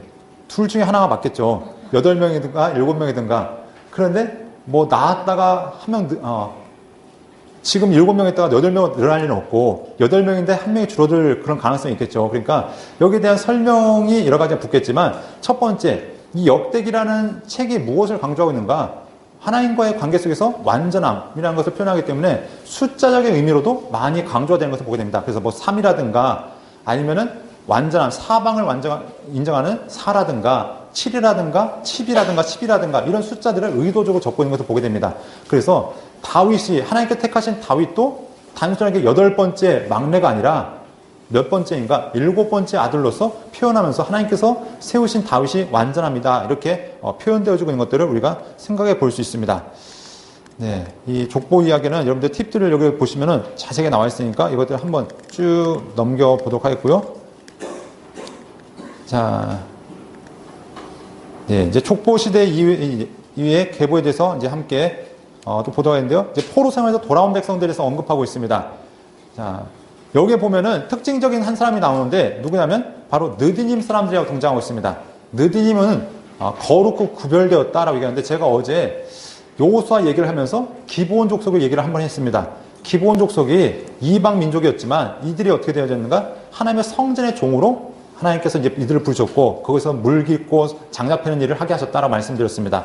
그런데 이들이 이제 시간이 지나가서 포로에 끌려갔을 때 이들이 어떻게 되는가? 그 땅에서 어떻게 보면 자유롭게 잘 살아간 것이 아니라 포로가 귀환되어질 때 이들도 같이 돌아왔다라고 보고 있는 것입니다. 어떻게 보면은 하나님께 맡기신 사명을 감당하기 위해서 자기가 충분히 자유롭게 되어줄 수 있고 행복하게 살 수 있는, 행복이라는 말이 좀 애매하지만 그들이 어떻게 보면 이스라엘의 그 굴레에서 벗어나서 살 수 있었지만 하나님을 예배하는 그 일을 포기하지 않고 포로 귀환민 가운데 이름을 적고 있는 것을 볼 때 우리가 이 이스라엘 가운데 이스라엘뿐만 아니라 이방 민족들도 하나님 앞에 어떻게 하나님께서 인도하셨는가, 또 이들이 하나님 앞에 어떻게 돌아왔는가를 한번 생각해 볼 수 있다는 것입니다. 자, 이제 9장부터 보면은 누구부터 온가 하면 사울 왕에 대한 이야기부터 시작되어집니다. 근데 사울 왕을 이야기하면서 무슨 이야기를 하냐면 사울의 집안이 망했는데 우리 사무엘하 31장에 보면 사울이 죽은 이야기를 간단하게 언급하고 있습니다. 그래서 이 길보아 전투 가운데 사울이 죽임을 당하는데 길보아 산이 어디 있냐면은 여기 잘 안 보이는데 이게 이스라엘 평원을 이야기하고 있습니다. 그래서 엘 렌돌과 다볼산과 모레산과 길보아 전투 있는데 거기서 죽임을 당했습니다. 사무엘상에 보면은 이제 너무나 큰 상처를 입었기 때문에 결국 싸우지 못하고 칼에 엎드러져서 자결을 했다. 그리고 자기의 칼 든 자도 같이 자결했다. 그런데 사무엘하 1장에 보면은 뭐라고 등장하죠? 아말 사람이 와가지고 내가 사울을 죽였습니다. 거짓 보고했다가 결국 목숨을 잃는 참 어리석은 그 꼴을 보게 되는데 성경은 이렇게 사울과 세 아들이 죽었다라고 사무엘상 31장에 얘기하는데 이 역대기에서는 뭐라고 고백하는가? 이렇게 고백하고 있습니다. 이와 같이 사울과 그의 세 아들과 그의 온 집안이 함께 죽으니라. 아니 분명히 살아 있었거든요. 무비보셋도 살아 있었고 이스보셋도 살아 있었고 리스바의 자식들도 살아 있었고 살아 있었는데 성경은 의도적으로 뭐라고 얘기한다고요? 이와 같이 사울과 그의 세 아들과 그의 온 집안이 쉽게 말하면 사울의 모든 흔적들을 싹 지워버립니다. 왜냐하면 다윗의 정통성을 세우기 위해서 하나님께서 다윗을 세우신 것은 이것이 합법적인 일이었다. 이건 단지 왕이 찬탈하는 것이 아니라 하나님께서 정통적으로 세우셨다. 이것들을 강조하기 위해서. 그리고 또한 이 사울이 죽은 것은 누구의 진노를 받아서 죽은 것인가? 자연적인 죽음이 아니라 바로 하나님의 진노 가운데 죽었다라는 것들을 이야기하고 있다는 것입니다. 그래서 이 사울이 하나님 앞에 범죄에서 죽었는데 이 사울의 범죄 세 가지를 이야기하고 있습니다. 첫 번째가 보시면 하나님의 말씀을 지키지 않았고, 우리가 사무엘상을 보면 끊임없이 등장하죠. 하나님께서 사무엘을 통해서 계속 강조하셨지만 이 사울은 의도적으로 하나님의 말씀을 지키지 않았고 신접한 자에게 가르침을 받았으며, 그러니까 이게 29장에 보면은 사무엘이 영이 올라와서 사울에게 예언하는 모습이 나오잖아요. 그러니까 그 이야기가 결국 하나님의 이 뜻이 아니었다는 것을 이야기하고 있고, 그것 역시 악한 사단의 계략이었던 것을 우리가 볼 수 있고, 마지막 세 번째는 여호와를 의지하지 않았기 때문이다. 그럼 여기서 좀 이상한 게 성경은 끊임없이 사울이 하나님 앞에 기도했다고 얘기하거든요. 그런데 하나님께서 응답하지 않으셨다고 얘기하고 있습니다. 근데 여기 성경은 사울의 죄를 여호와께 의지하지 않았다, 묻지 않았기 때문이다 라고 얘기하는데, 사울이 그러면 물었습니까? 안 물었습니까? 예, 행위적으로는 물었지만 그의 마음이 하나님께 향하지 않았다는 얘기를 보면은 결국 묻지 않았다라고 볼 수 있다는 겁니다. 이건 역시 여러분들 팁을 보시면 여러분들 설명이 되어 있으니까 함께 참고해 보셨으면 좋을 것 같습니다. 이렇게 하나님께서 사울의 집안을 멸망시키시고 다윗을 세우시는데, 다윗의 왕국이 어떻게 되어진가? 여기 붉은 지역은 블레셋이었고, 암몬이 있었고, 저 위에 아람, 그술 빼놓고 나머지 큰 영토를 이제 통일하게 이릅니다. 그래서 이스라엘 12지파가 하나가 되어지는데, 그래서 성경은 뭐라고 얘기하냐면 온 이스라엘이 다윗을 왕으로 세웠다라고 이렇게 표현한 것을 보게 됩니다. 그래서 역대기에 보면은 이 온 이스라엘이 강조가 되어지는데 몇 번이 표현되어지면 구약 전체에 총 139번이 적혀져 있는데 그 중에 33번이 역대기에 표현되어지고 있다라고 얘기하고 있습니다. 그래서 하나님께서 다윗의 정통성을 이야기할 때 하나님께서 온 이스라엘 가운데 이 왕을 세우셨다는 이야기를 강조하고 있습니다. 네, 뭐 이런 이야기들을 쭉 이야기하면서 다윗이 언약궤를 이제 하는 이야기도 약간 다릅니다. 무슨 얘기를 하면은 우리 사무엘 하에 보면은 어떻게 되냐면은 이 다윗이 첫 번째 실패한 다음에 어떻게 하죠?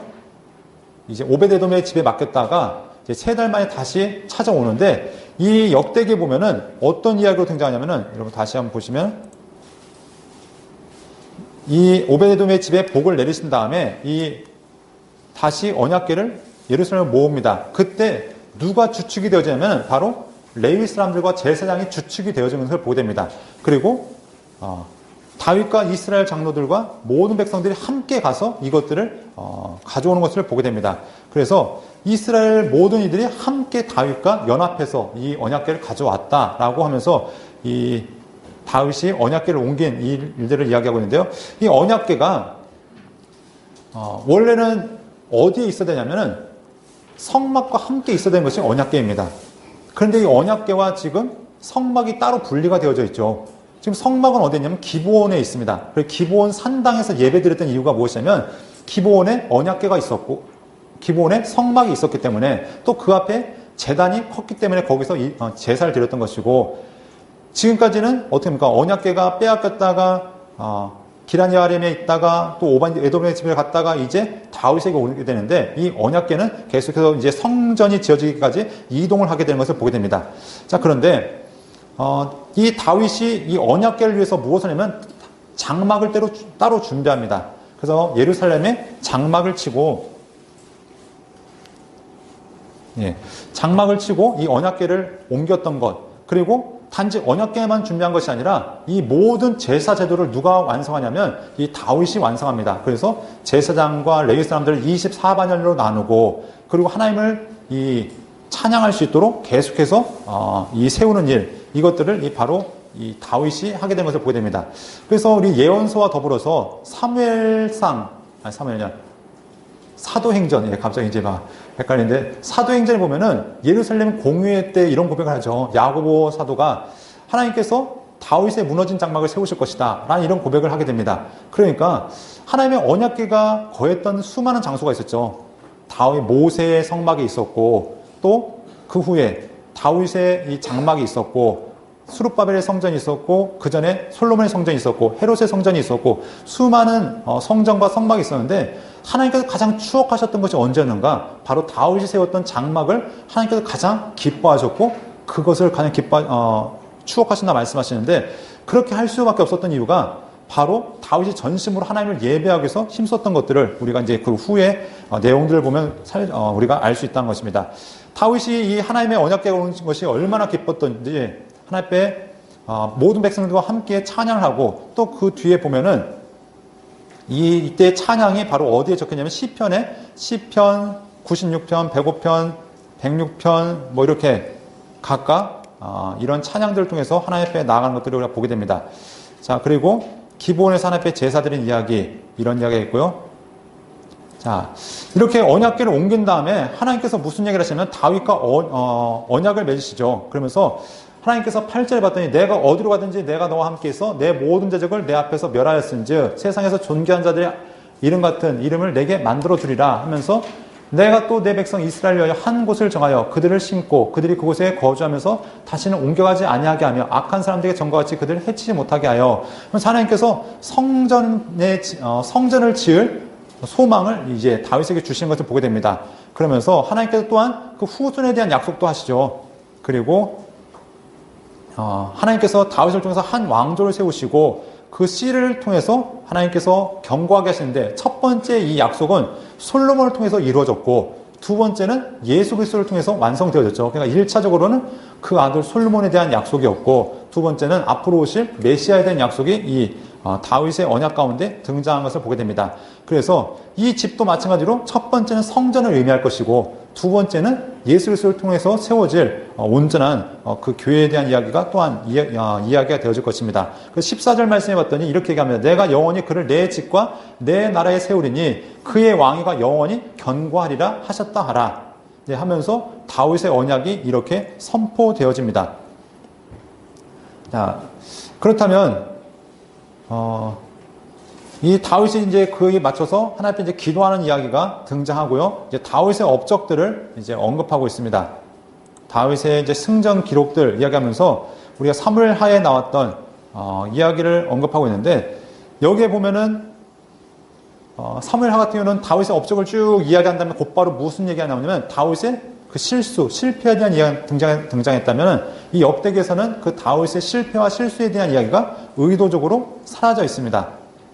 예, 이것이 도덕성을 세탁한 것이 아니라 어떤 의미라고 했죠? 강조점이 다르다. 철저하게 무엇에 강조가 되었냐면 다윗이 하나님 앞에서 예배를 위해서 어떤 일을 했는가. 그래서 첫 번째 강조된 것이 언약궤를 옮긴 일, 그리고 장막을 세운 일, 제사제도를 확립한 일, 그리고 성전 건축을 위해서 준비한 일, 이런 것들이 강조가 되어졌기 때문에 이것이 바로 다윗이 하나님 앞에서 쓰임 받을 수밖에 없었다는 얘기를 이렇게 강조하고 있는 것을 보게 되고요. 자, 그래서 다윗의 이제 승전 기록들을 얘기하면서 암몬과 아람을 치고 블레셋을 치고 한 이야기들을 강조하고 있습니다. 그리고 다윗의 인구조사 이야기, 어떻게 보면 다윗의 흠인데 이것을 일부러 이야기하고 있는 이유가 무엇이냐면 그 이유가 결과가 무엇이냐면 성전 건축의 터가 바로 이 결과가 나타나기 때문에 이야기하는데 여기서 이제 다윗의 실수를 덮어주기 위해서 성경을 의도적으로 뭐라고 얘기하냐면은 이것이 누가 한 일이었는가? 사탄이 일어나라고 이제 언급을 하고 있죠. 네. 성경 보면은 이 사무엘 하에 보면은 누가 이 일을 주도했냐면 다윗이 주도했습니다. 그런데 역대기에서는 누가 했다고 얘기합니까? 다윗이 하긴 했지만 결국 누가 이것을 했냐면 사탄 때문에 되어진 일이다 하면서 결국 이 다윗의 어떻게 보면 흠을 가려주는 이야기를 보게 되고요. 자, 인구조사를 하는데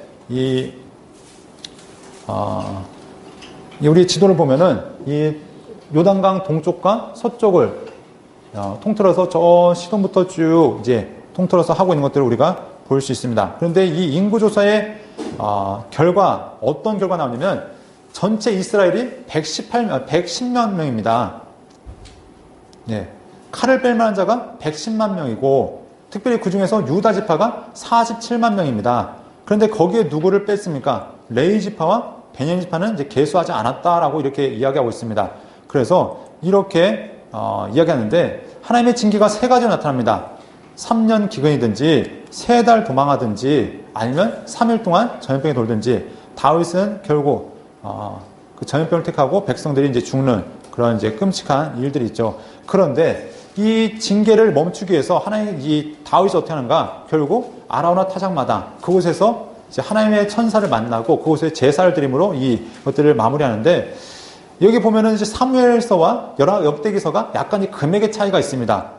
뭐라 하냐면은 사무엘하에서는 그 타작마당과 소를 얼마에 샀냐면 50세겔에 샀다라고 얘기하고, 역대상에서는 얼마냐면 600세겔을 샀다라고 얘기하고 있습니다.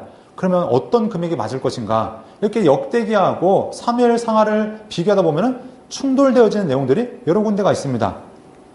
그러면은 하나님께서 이것도 하고 저것도 하시고 뭐 2번 이렇게 했을까요? 다윗이 2번 하는 것을 각각 적고 있을까요?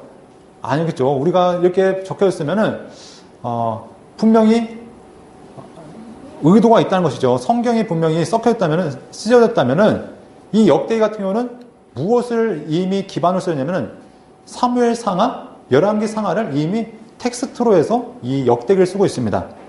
자, 그래서 많은 이제 구약학자들이 뭐라 생각하냐면은 이 역대기는 정경을 어떻게 해석하는지를 보여주는 가장 좋은 예다. 그래서 성경이 성경을 어떻게 해석하는가, 그것을 가장 잘 보여주는 예가 이 역대기라고 얘기하는데, 그러니까 단순하게 역대기 기자가 몰라서 어디는 50세겔, 어디는 600세겔 적어놓은 얘기가 아니라는 얘기죠. 그렇다면은 이 50세겔, 600세겔을 적은 이유는 무엇인가? 바로 최종적인 금액은 600세겔이었다는 것입니다. 이 50세겔이라는 얘기는 타작마당과 소, 이 부분만 이렇게 제사드리기에서 샀다면 나중에 이 다윗이 성전 건축의 터를 마련하기 위해서는 600세겔의 금액이 들었다. 그러니까 최종적인 금액은 600세겔로 이렇게 보는 것이 좋을 거다라는 것이 바로 이 성경의 이야기겠습니다. 그래서 이게 TV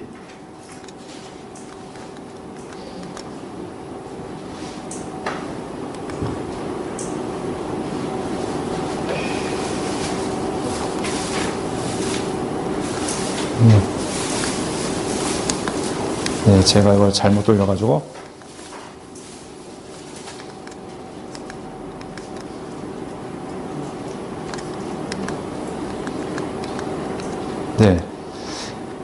자, 이거 보면은 그 다음 이제 성전 건축을 준비합니다. 다윗이 성전 건축을 이제 준비하는 이야기가 등장하는데요. 여러분 아시는 것처럼 이제 다윗이 모든 재료들을 다 준비합니다. 여기 쭉 이제 목록들을 보면은 거기에 대한 모든 재료들, 그래서 백향목부터 해서 모든 돌과 성전에 쓰여질 모든 금, 은, 여러 가지를 다 이제 다윗이 준비하고, 누구한테 이제 그 사명을 맡기냐면 솔로몬한테 이 사명을 맡긴 것을 이야기합니다. 그리고 죽기 전에 누구한테 또 부탁하냐면 백성의 방백들과 백성들에게 이것들을 부탁하는 것을 보게 됩니다. 자, 그리고 이 일을 하기 위해서 누가 이제 가장 중요한 위치에 서야 되냐면 바로 제사장과 레위 사람들이 이 위치에 서야 되는 것을 우리가 보게 되고요.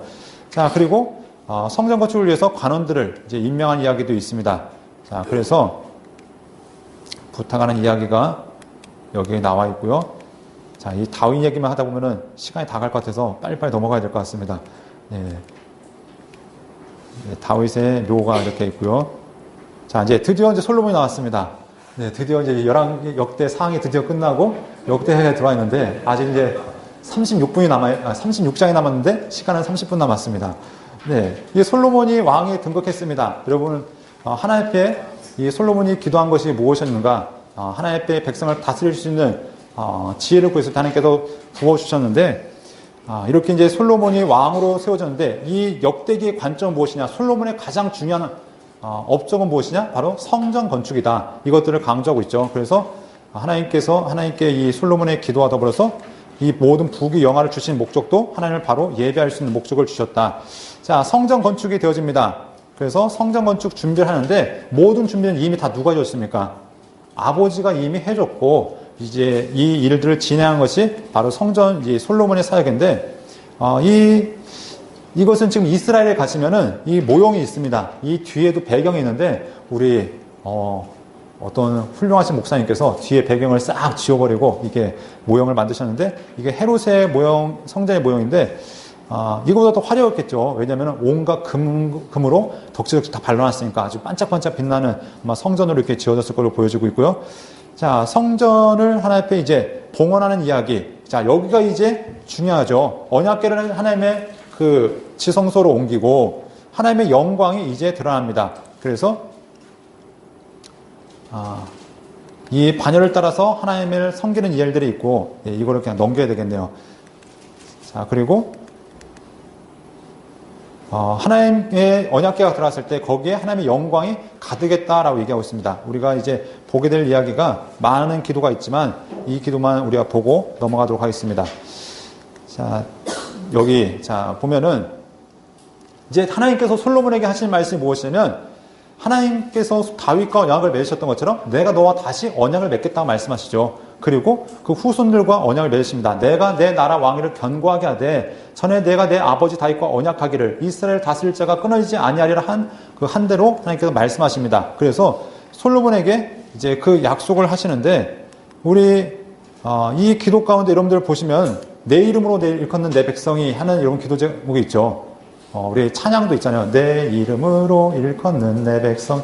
예, 제가 나이가 많아서 그런가요? 저만 알고 있나요? 자, 보면은 우리가 7장에 보면은 솔로몬의 기도가 하나님의 말씀이 있습니다. 내 이름으로 일컫는 내 백성이 겸비하여 기도하면 내가 그 기도를 듣고 그 하늘에서 듣고 이 땅을 고칠 것이다. 그러니까 누구든지 성전에 나와서 하나님 앞에 회개하며 기도하면 하나님께서 그 기도를 들어주실 것을 약속하고 있습니다. 그래서 이 성전이 신앙의 중심이 되어지고, 누구든지 여기서 이스라엘 사람이든지 이방이든지 하나님께서 그들을 용서하실 것을 이야기하고 있습니다. 그래서 이제부터 이 솔로몬 이후에 있을 모든 왕들은 무엇을 중심으로 신앙생활을 해야 되는가? 바로 성전을 중심으로 하나님과 관계를 맺어가야 된다는 것들을 이야기하고 있습니다. 솔로몬의 업적에 대해서 이제 쭉 이야기하는데, 솔로몬이 행정구역을 12개로 나눴습니다. 이것은 어떻게 보면 이스라엘 지파와는 전혀 상관이 없는 일입니다. 이스라엘 지파가 12개의 지파가 있었는데, 솔로몬은 그 12개의 지파의 특성을 따른 것이 아니라 어쩌면 경제적인 논리 아니면 생산물을 따라서 이 12개의 지파로 나누죠. 그리고 거기에 자기의 최측근들을 다 거기에 관리자로 세웁니다. 그래서 이렇게 12개의 지파로 이렇게 12개의 행정구역으로 나눠서 관리하게 했고, 그리고 거기에서 이제 조공들을 바치겠죠. 한 달에 한 번씩 돌아가면서 바치겠습니다. 그렇기 때문에 이것이 나중에 이제 문제가 되어지죠. 왜냐하면 예루살렘 지역은 거기서 유대 지역은 예외니까 안 바쳤지만 나머지는 그 왕국에 쓸 것을 한 달씩 이제 바쳐야 되니까 그 부담이 너무나 컸던 거죠. 그래서 나중에 르호보암 왕에서 찾아와서 우리가 했던 일이 너무나 부담스럽습니다. 우리 좀 그 짐을 가볍게 해주십시오 라고 부탁했던 이야기가 이제 그 르호보암 때 등장한 것을 우리가 알 수 있습니다. 당시에 교육을 통해서 어마어마한 무역의 이익을 남겼다는 것도 우리가 볼 수 있고, 자, 하나님의 성전 공사가 결점이 없었다는 것들, 또 이 솔로몬을 통해서 바로 무엇이 드러나는가? 하나님의 영광이 드러났다. 그러니까 어떻게 보면은 이 솔로몬을 통해서 무엇이 성취되었냐면, 출애굽기 19장 5절과 6절에 말씀하셨던 하나님께서 이스라엘을 부르신 목적이 어쩌면 1차적으로 성취되었다고 볼 수 있습니다. 하나님께서 이스라엘을 부르신 목적이 무엇이었습니까? 너희를 제사장 나라 거룩한 백성으로 세우겠다. 그래서 하나님께서 이스라엘을 통해서 모든 나라 사람들 가운데 하나님의 이름이 드러나길 바라셨는데, 이것이 바로 솔로몬 때 어떻게 보면 1차적으로 완성되었다고 볼 수 있습니다. 그러나 그것이 반짝했죠. 주변에 이방 민족들이 와서 솔로몬의 지혜를 듣고자 와서 결국 하나님을 찬양하는 일들이 있었지만, 그것이 잠깐 있었다가 이제 솔로몬은 죽게 되어지고요.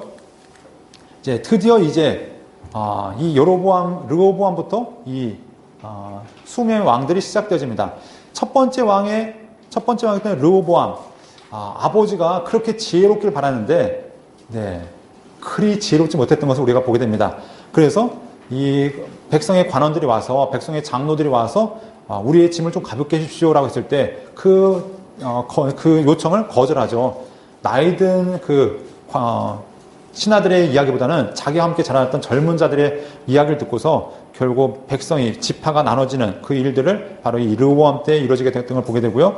자, 아비야, 또 아사 이런 얘기가 있는데, 역시 이제 여기 뒤에 보면 또 이제 설명이 나오니까, 자, 1대부터 7대까지 보면은 이야기가 어떻게 되어집니까? 르호보암 처음에는 선했습니다.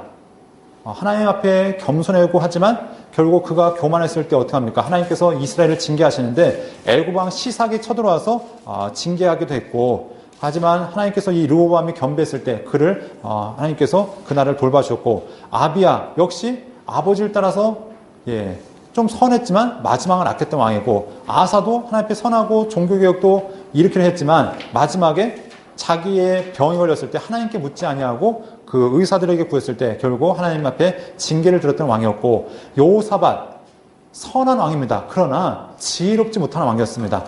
그래서 결국 어떻게 합니까? 자기의 자식을 그 아합의 딸과 결혼시키는, 예.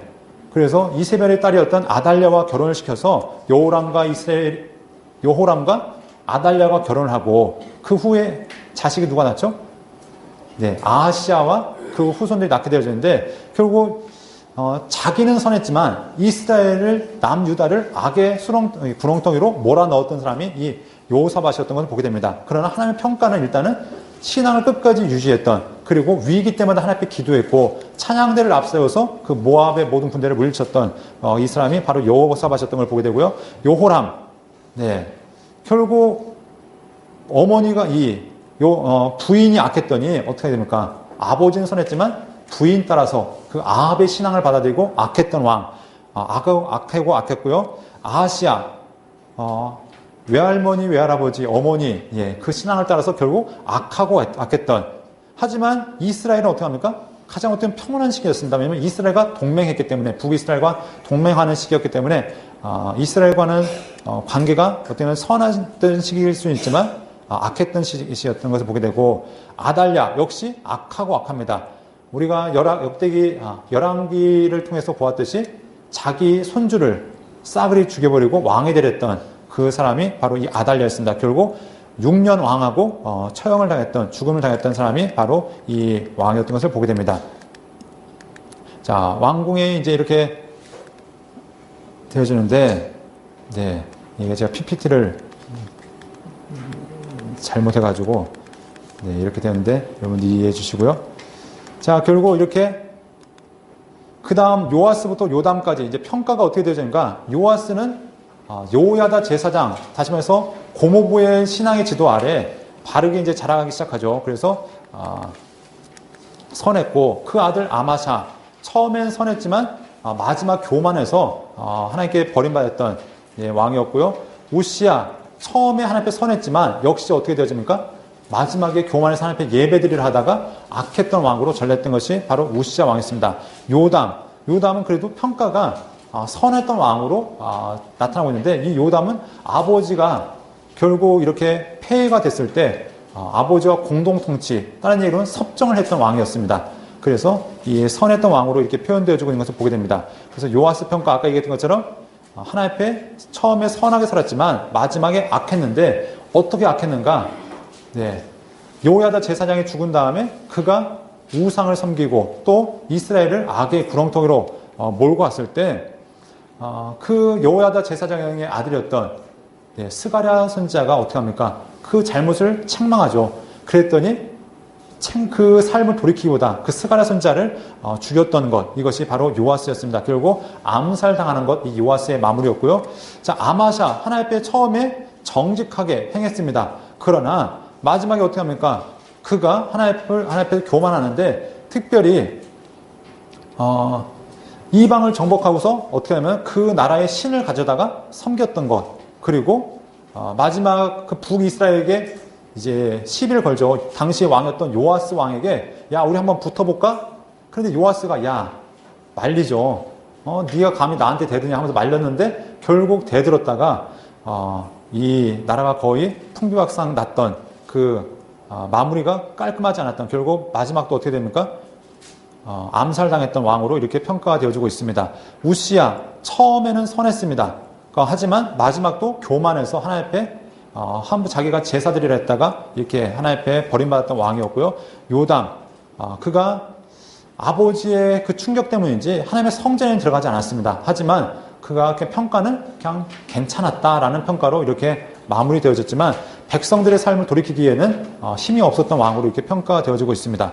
자, 그래서 우리가 이제 보았던 내용들 우리가 넘어가도록 하겠고요. 자, 그 다음 평가는 이제 아하스 왕입니다. 네, 아하스, 처음부터 이제 악한 왕으로 시작하죠. 이 시대적인 배경은 이제 이 이스라엘을 공격하는 이제 위협이 되는 나라가 하나 등장하는데, 바로 아수르라는 나라가 이제 등장하기 시작합니다. 그 전까지는 주변의 민족들, 아람이라든가 모압이라든가 암몬이라든가 주변의 작은 나라들의 공격이었다면, 이제는 제국이라고 불려질 만한 큰 나라가 등장하기 시작하는데, 바로 아수르가 등장하기 시작합니다. 자, 그래서 이 아수르의 이 지배 가운데 이 아하스가 어떤 전략을 택하는가? 우리가 이제 이사야서 가면은 또 좀 더 정확하게 이야기할 겁니다. 그 상황이 어떤 상황인지 설명을 하겠지만, 아하스는 어떤 정치적인 감각은 참 뛰어났던 사람입니다. 종교적으로는 타락했지만 정치적으로 어느 선을 택해야 되는지, 누구를 바라봐야 되는지, 이것들은 정치적 감각이 뛰어났기 때문에 결국 하나님을 버리고 이 아수를 택하는, 그리고 아수르의 신들을 섬겼던 것이 바로 이 아하스의 모습이었던 것을 보게 됩니다. 아하스의 악행을 이야기할 때 어떻게 이야기하냐면, 그가 자기 자식을 불 가운데 지나가겠다라고 얘기하면서 그가 얼마나 악한 왕이었던지를 설명하고 있고, 그리고 선지자 오뎃의 예언과 또 당시의 이사야의 예언, 이런 것들을 통해서 아하스의 죄악들을 책망하고 있는 모습들을 우리가 볼 수 있습니다. 자, 그리고 계속해서 히스기야는 선언했던 왕 중에 하나로 표현되어지고 있습니다. 왜냐하면 종교개혁을 일으켰었죠. 그래서 이스라엘을 회복하기 위해서 나왔던 왕인데, 성경에 보면은 열왕기라든가 아니면 이사야서 보면은 히스기야의 평가가 어떻게 나올까요? 평가가 그리 좋지 않습니다. 왜냐하면 마지막에 교만해서 하나님께 영광을 돌리지 않냐고 자기 자신을 드러냈던 왕으로 히스기야를 평가하고 있습니다. 그래서 이런 일이 있었죠.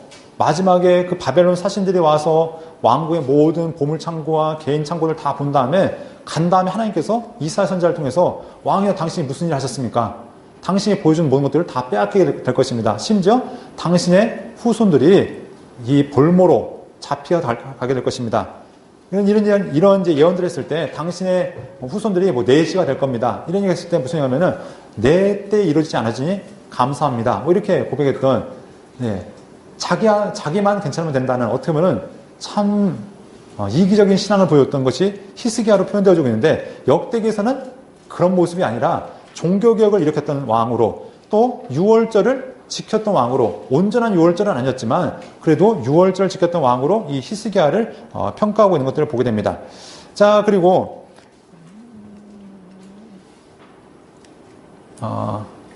이 므낫세에 대한 이야기가 등장하고 있죠. 므낫세는 이 히스기야, 이 역대기의 가장 특징적인 것이 바로 이 므낫세의 이야기입니다.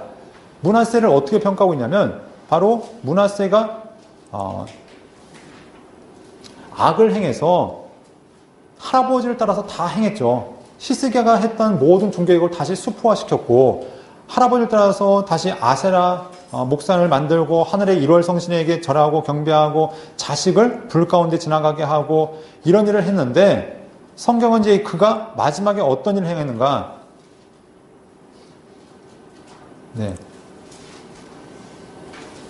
여기가 아닌가요? 이 흰놈에 지나갔는데, 마지막에 10장과 13장에 보면은 이 므낫세가 바벨론의 포로로 끌려갔다 옵니다. 그리고 와서 하나님 앞에 회개하죠. 하나님 앞에 회개했을 때 하나님께서 그의 회개를 받아주셨다라고 성경이 이야기하고 있습니다. 그래서 므낫세의 가장 이 수명의 왕들 중에 가장 특징적인 것이 바로 므낫세의 삶으로 평가하고 있습니다. 그래서 그가 하나님의 용서를 받았다라고 이야기하고 있고, 하지만 이미 대세는 이제 기울어져 있습니다. 지금 아수르가 계속 세력이 지금 확장시키고 있을 때, 할아버지 아하스, 그리고 히스기야, 므낫세, 그리고 아몬에 이르기까지 히스기야 하나 빼놓고는 나머지 다 아수르에 굴복했던, 그리고 하나님을 떠나서 악을 행했던 것이 바로 이 당시의 상황이었습니다. 그래서 아몬도 역시 증조 할아버지의 길, 아버지의 길을 따라서 악했다라고 성경은 이렇게 평가하고 있습니다. 그래서 평가가, 아하스는 악했고, 그리고 히스기야는 선하고 악했고, 그리고 므낫세는 악하고 선하고, 그리고 아몬은 악하고 이렇게 평가가 되어진 것을 보게 됩니다. 그래서 히스기야, 제가 아까 설명을 잘못했네요. 히스기야도 역시 교만했다라고 이렇게 설명을 이제 평가를 하고 있고요.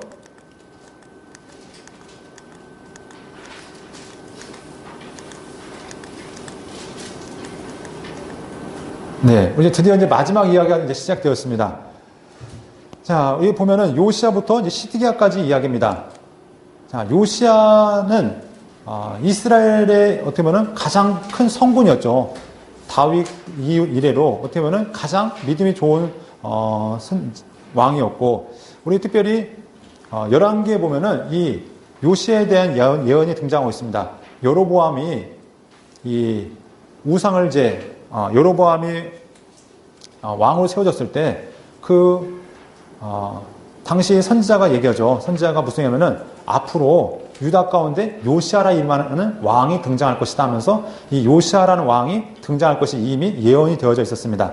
자, 그런데 이 요시아가 어떤 일을 행했는가? 성경은 이 요시아가 종교를 개혁하고 다시 한번 이스라엘을 회복하기 위한 마지막 몸부림이 있었다라고 얘기하고 있습니다. 그래서 크게 두 차례에 걸쳐서 종교개혁을 일으키는데 성전을 이제 회복하는 일, 그리고 율법책을 낭독하고 백성들을 다시 한번 돌이키는 일들이 이제 등장하게 됩니다.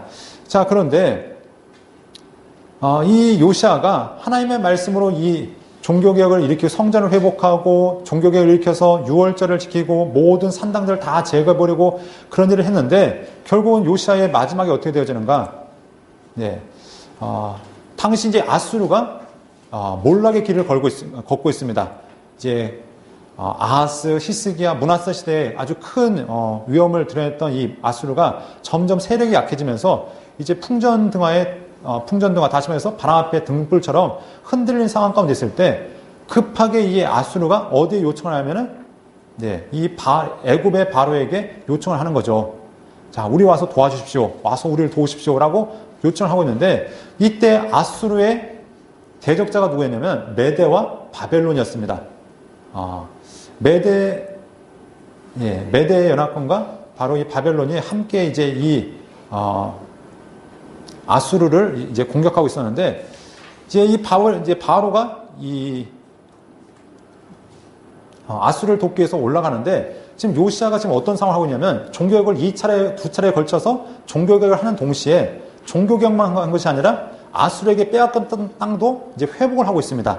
그래서 그 땅을 다시 한번 되찾고, 그 땅을 다시 한번 회복하는 가운데 있는데, 만약에 아수르가 회복되어지면, 지금 이 요시아와 이 유다는 어떤 처지가 되냐면 반역죄가 되어진 거죠. 감히 네가 우리나라가 점령한 이 땅을 네 마음대로 뺏어서 다시 한번 회복해? 그러니까 어떻게 되는지 이 요시아는 좋든 싫든 어떻게 됩니까? 이 아수르가 다시 한번 발흥하는 것을 막아야 되는 상황입니다. 그래서 이 바로 느고를 막기 위해서 지금 나가 있는 상황이죠. 그러나 성경은 뭐라고 얘기하고 있습니까? 이 요시아가 막으러 갔다가 거기에서 전사했다라고 얘기합니다. 근데 평가가 약간씩 다릅니다. 이 열왕기에서 하는 평가와 역대기의 평가가 다른데 뭐라고 얘기하냐면은 요시아의 시도가 잘못되긴 했 이제 성공하지 못했지만 이 시도가 아주 중요한 시도였다. 이게 역사적인 사건이었다라고 얘기하고 있고, 반면에 역대기에서는 뭐라고 하냐면은 이것이 요시아의 전사 때문에 실패했기 때문에 이 요시아는 어떻게 보면 실패자로서의 뉘앙스를 강하게 이야기하고 있습니다. 하나님의 종교개혁의 실패자. 그러니까 똑같은 사건을 놓고도 어떤 관점으로 보느냐에 따라서 약간 사람에 대한 평가가 다르다는 것입니다. 하지만 이 요시아의 업적은 분명히 중요한 위치였죠. 비록 이 요시아가 종교개혁을 일으키다가 그 전사에서 그 모든 수고가 수포로 들어갔지만 성경은 이 요시아의 사역이 아주 중요한 위치였다는 것을 이야기하고 있습니다. 자, 그런데 이 요시아의 사역이 요시아가 죽자마자 다 어떻게 됩니까? 다시 원상태가 되어집니다. 다시 한번 산당이 세워지고 종교개혁의 수포로 되면 다시 종교가 타락하기 시작되어지는 것. 자, 이때 이제 마지막 선지자들이 등장하죠. 예레미야를 비롯해서 그 전에 이제 스바냐 선지라든가 아니면은 하박국 선지라든가 마지막 이제 선지자들이 이제 활동하기 시작한 것이 이 시대인데, 자, 통치가 어떻게 되냐면 요아스, 요야긴, 시드기야. 자, 요아스가 몇 달 동안 통치하냐면 3개월 동안 통치합니다. 그리고 요야김은 11년 동안 통치하게 되고, 요야긴은 역시 3개월, 그리고 마지막 시드기야는 11년 동안 통치하게 되는데, 이들에 대한 평가가 각각 어떻게 되어지는가? 성경은 요아스가 왕이 되어지는데 이 사람의 특징은 무엇이냐면 반 애굽파입니다. 왜냐하면 아버지가 애굽에 의해서 돌아가셨기 때문에 반 애굽파인 왕을 세웠는데, 결국 어떻게 되냐면은 바로 느고가 내려오면서 이 요아스를 볼모로 잡아서 내려갑니다. 포로로 잡아서 끌고 가면서 새롭게 왕을 세운 사람이 이 여호야긴입니다. 근데 이 여호야긴이 아하스, 므낫세만큼 악한 왕으로 누굴 칠 수 있냐면 요야김 왕을 우리가 볼 수 있습니다. 이때 활동했던 선지자가 예레미야 선지자였는데, 예레미야 선자의 가장 큰 대적자가 이 여호야김 왕으로서 수많은 선자들을 죽였고 예레미야 선자를 박해했던 것. 그래서 성경은 여호야김의 남은 사적과 그가 행한 모든 가증한 일과 그에게 발견된 악행이 이스라엘과 유다 열왕기에 기록되니라. 그의 아들 여호야김이 대신하여 왕이 되니라 하면서 그의 죽음이 그가 하나님 앞에 악했던 왕으로 이렇게 평가되어진 것을 보게 되고요. 여호야킨은 3개월밖에 왕을 하지 못합니다. 역시 바벨론 왕이었던 느부갓네살 왕에 의해서 이제 끌려가게 되죠. 근데 나중에 이제 열왕기라든가 그 후에 보면 이 여호야킨이 바로 이스라엘의 이제 정통적인 후손이 되어진 것을 보게 됩니다. 그래서 이 여호야킨이 3개월 만에 왕에서 이제 내려와서 끌려가지만 그가 나중에 이스라엘의 소망으로서 이제 표현되어진 것을 보게 되고요. 시드기야 왕, 참 우유부단한 왕이었습니다. 하나님께서 마지막 세우시고 예레미야 선지자를 붙여주셨지만 결국 하나님 말씀 앞에서 온전히 순종하지 못하고 마지막 그 인생이 두 눈이 뽑히고 죽임을 당하는 이제 가슴 아픈 일로 마무리되어지는데 성경은 뭐라고 평가하는가? 선지자 예레미야가 여호와의 말씀으로 일러도 그 앞에서 겸손하지 아니하였으며 하면서 그의 인생이 결국 하나님 말씀과 상관없는 삶으로 살아갔다라고 얘기하고 있습니다. 그리고 마지막 이제 고레스의 그 칙령이 내려진 것을 이렇게 말씀을 마무리하고 있죠. 자, 그러면 평가를 다시 한번 보면은 요시야, 선선, 요아스, 악악, 그리고 요야김, 악악, 요야킨, 악악, 시드기야, 악악 이렇게 하면서 평가가 처음엔 요시야는 처음엔 선했지만 마지막도 끝까지 선했다. 하지만 그의 아쉬운 점이 있다면 바로 누구에 의해서 죽음을 당한 것. 그래서 종교개혁이 실패가 되어졌다. 이것을 좀 안타깝게 평가가 되어지고 있고요. 요아스, 악하고 악하다. 요야김, 악하고 악하고, 요야킨, 악하고 악하고, 시드기야, 악하고 악하고. 자, 그래서 이렇게 마지막 이야기가 이제 마무리되어지고 있습니다. 자, 그래서 이제 성경의 마지막은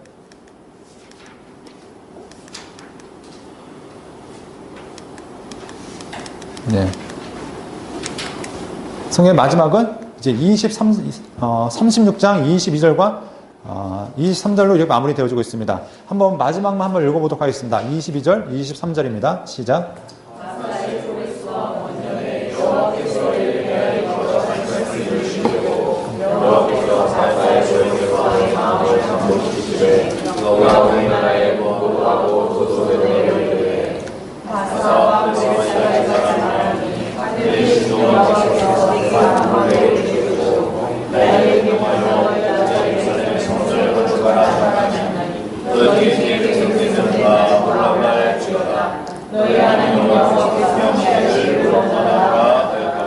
자, 마무리는 무엇이냐면 왕에 대한 평가가 아니라 고레스의 칙령에 대해서 이야기합니다. 우리가 역대기의 이야기를 지금 왕들 얘기를 하다가 이제 막 정신이 없으셨는데 관점이 있다고 얘기했죠. 지금 상황은 어떤 상황입니까? 포로에서 돌아와서 폐허가 된 상황에서 다시 한번 시작해야 되는 상황입니다. 이제 성전도 지었고 예배도 정도 회복되어져 있고, 근데 백성은 여전히 하나님께서 정말 약속하신 젖과 꿀이 흐르는 땅이 맞는가? 하나님께서 정말 우리를 여전히 사랑하시는가? 이런 의구심이 드는 그런 상황과 환경 가운데서 그들이 이제 묻고 있는 거죠. 거기에 대한 답변이 바로 역대기라고 말씀을 드렸습니다. 그러면서 무슨 얘기 하는가? 하나님은 여전히 우리를 사랑하신다. 하나님은 단지 우리만 사랑한 것이 아니라 온 세상, 온 민족을 사랑하시는데 우리를 특별히 사랑하시는 이유는 무엇이냐면 우리가 예배 민족이기 때문이다. 예배 백성이기 때문에. 그래서 하나님께서 우리를 온전히 회복하시고 우리를 다시 한번 일으키시기 위해서는 우리가 무엇을 중심으로 일어나야 되냐면 성전을 중심으로 다시 한번 회복되어야 된다는 것을 강조하고 있습니다. 그래서 그들이 바로 다윗과 솔로몬을 통해서 하나님께서 세우셨던 그 성전, 그리고 그 예배가 하나님 앞에 온전히 올려졌듯이 우리도 역시 그 예배를 회복해야 된다. 그래서 성전 중심의 신앙으로 다시 돌아가야 된다는 것들을 강조하고 있고, 하나님께서 과연 다윗의 왕조가 무너졌는데 하나님은 그 다윗에게 하셨던 약속을 여전히 이어가실 것인가? 그럴 때 하나님께서 다윗과 솔로몬에 대한 이야기와 더불어서 열왕들의 이야기를 하면서 하나님께서 비록 다윗에게 허락했던 그 나라가 망했을지라도 하나님의 약속은 여전히 유효한데 그 약속이 누구를 통해 표현되냐면 메시아에 대한 기대와 소망으로 다시 한번 표현되어지고 있는 것을 보게 됩니다. 이것이 바로 다윗의 언약, 솔로몬에게 주셨던 언약 가운데 내가 후손을 세울 것인데 그가 영원한 나라를 세울 것이라는 그 약속을 통해서 단순히 인간적인 다윗의 혈통뿐만 아니라 영원한 하나님의 약속이 성취될 것을 또한 말씀하여 주고 있고, 또한 그들에게 하나님께서 어떤 분이시냐, 하나님이 이미 너희를 용서하셨고 너희를 회복하기 원하신다. 지금 너희가 고난받고 있고 지금 어려운 가운데 있는 것이 여전히 너희가 잘못해서 하나님의 진노를 사고 있는 것이 아니라 하나님은 여전히 이미 너희를 용서하셨고 너희를 하나님 회복하기 원하신다는 그 하나님의 약속이 임하고 있다는 것입니다. 그래서 성경은 다양한 왕들을 얘기하고 있죠. 하나님 앞에서 어떻게 살아갈 것인가. 하나님 앞에서는 처음에 믿음이 좋았다고 끝까지 믿음이 좋으라는 법 없다는 것입니다. 날마다 하나님을 바라보지 않으면 처음에 믿음이 좋았어도 언제든지 넘어질 수 있다. 반면에 시작이 고통스러웠고 시작이 너무나 힘들지라도 그 삶은 여전히 바뀌어질 가능성이 있다는 것입니다. 그러니까 하나님의 은혜와 더불어서 우리의 의지도 강조가 되어지고 있는 것이죠. 지금까지 수많은 왕들이 있었지만 몇 명 강조되는 몇 명이 있다고 했었죠. 처음에 야베스라는 인물을 한번 얘기하면서 그의 이름을 따지면은 성경대로 따지면은 우리가 성경에 많은 사람들이 얘기한 것처럼 고통이라는 운명을 가지고 살아갈 수밖에 없는 삶일 수 있지만 하나님은 우리를 운명 짓지 않으셨다. 하나님 앞에 기도할 때 우리의 삶을 충분히 바꾸신다는 것들을 이야기했고, 또한 수많은 선한 왕들을 얘기하면서 그들이 하나님 앞에서 선하게 살았지만 끝까지 선함을 지키는 사람, 그들이 부족했는데 그것은 끝까지 하나님을 바라보지 못했기 때문이다. 반면에 므낫세 같은 사람은 처음에 악했던 왕으로 시작했을지라도 그가 하나님을 신뢰했을 때 그의 마무리가 하나님 앞에서 돌아오고 하나님께 회복하시고 용서하시는 그 마무리가 되었다는 것을 이야기하고 있습니다. 그리고 마지막 하나님의 약속이 무엇이냐? 하나님은 약속을 기억하시고 너희를 회복하셨다. 당시 세계 제국의 황제였던 고레스를 통해서 내가 이스라엘 민족을 이렇게 이끌어왔듯이 하나님은 여전히 세상의 주관자이시고 세상의 모든 역사가 하나님 손아귀에 있다는 것들을 강조하고 있다는 것입니다. 열왕기를 여러분들이 오전에 보셨고 이제 우리가 또 역대기를 이렇게 보셨는데 우리가 이 역대기를 통해서 다시 한번 발견하셔야 되는 것이 하나님은 우리를 어떻게 인도하고 계시는가, 하나님의 은혜와 사랑이 얼마나 크신가, 이것들을 통해서 여러분들이 하나님에 대한 새로운 모습들을 여러분들 다시 한번 발견할 수 있기를 간절히 소원합니다. 자, 우리 기도하고 마치도록 하겠습니다.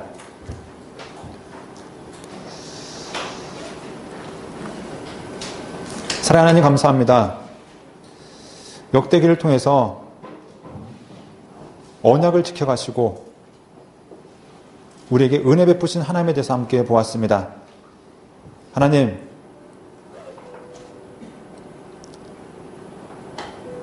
우리의 인생이 운명지지 않았고 지금 하나님과 지금 어떻게 살아가느냐가 우리의 삶을 결정한다는 것들을 수많은 왕들을 통해서 보았는데, 때로는 그들의 흠이 있고 연약하고 부족함이 있어도 그것까지 들어 선하게 사용하시는 하나님의 은총과 하나님의 은혜를 발견하였습니다.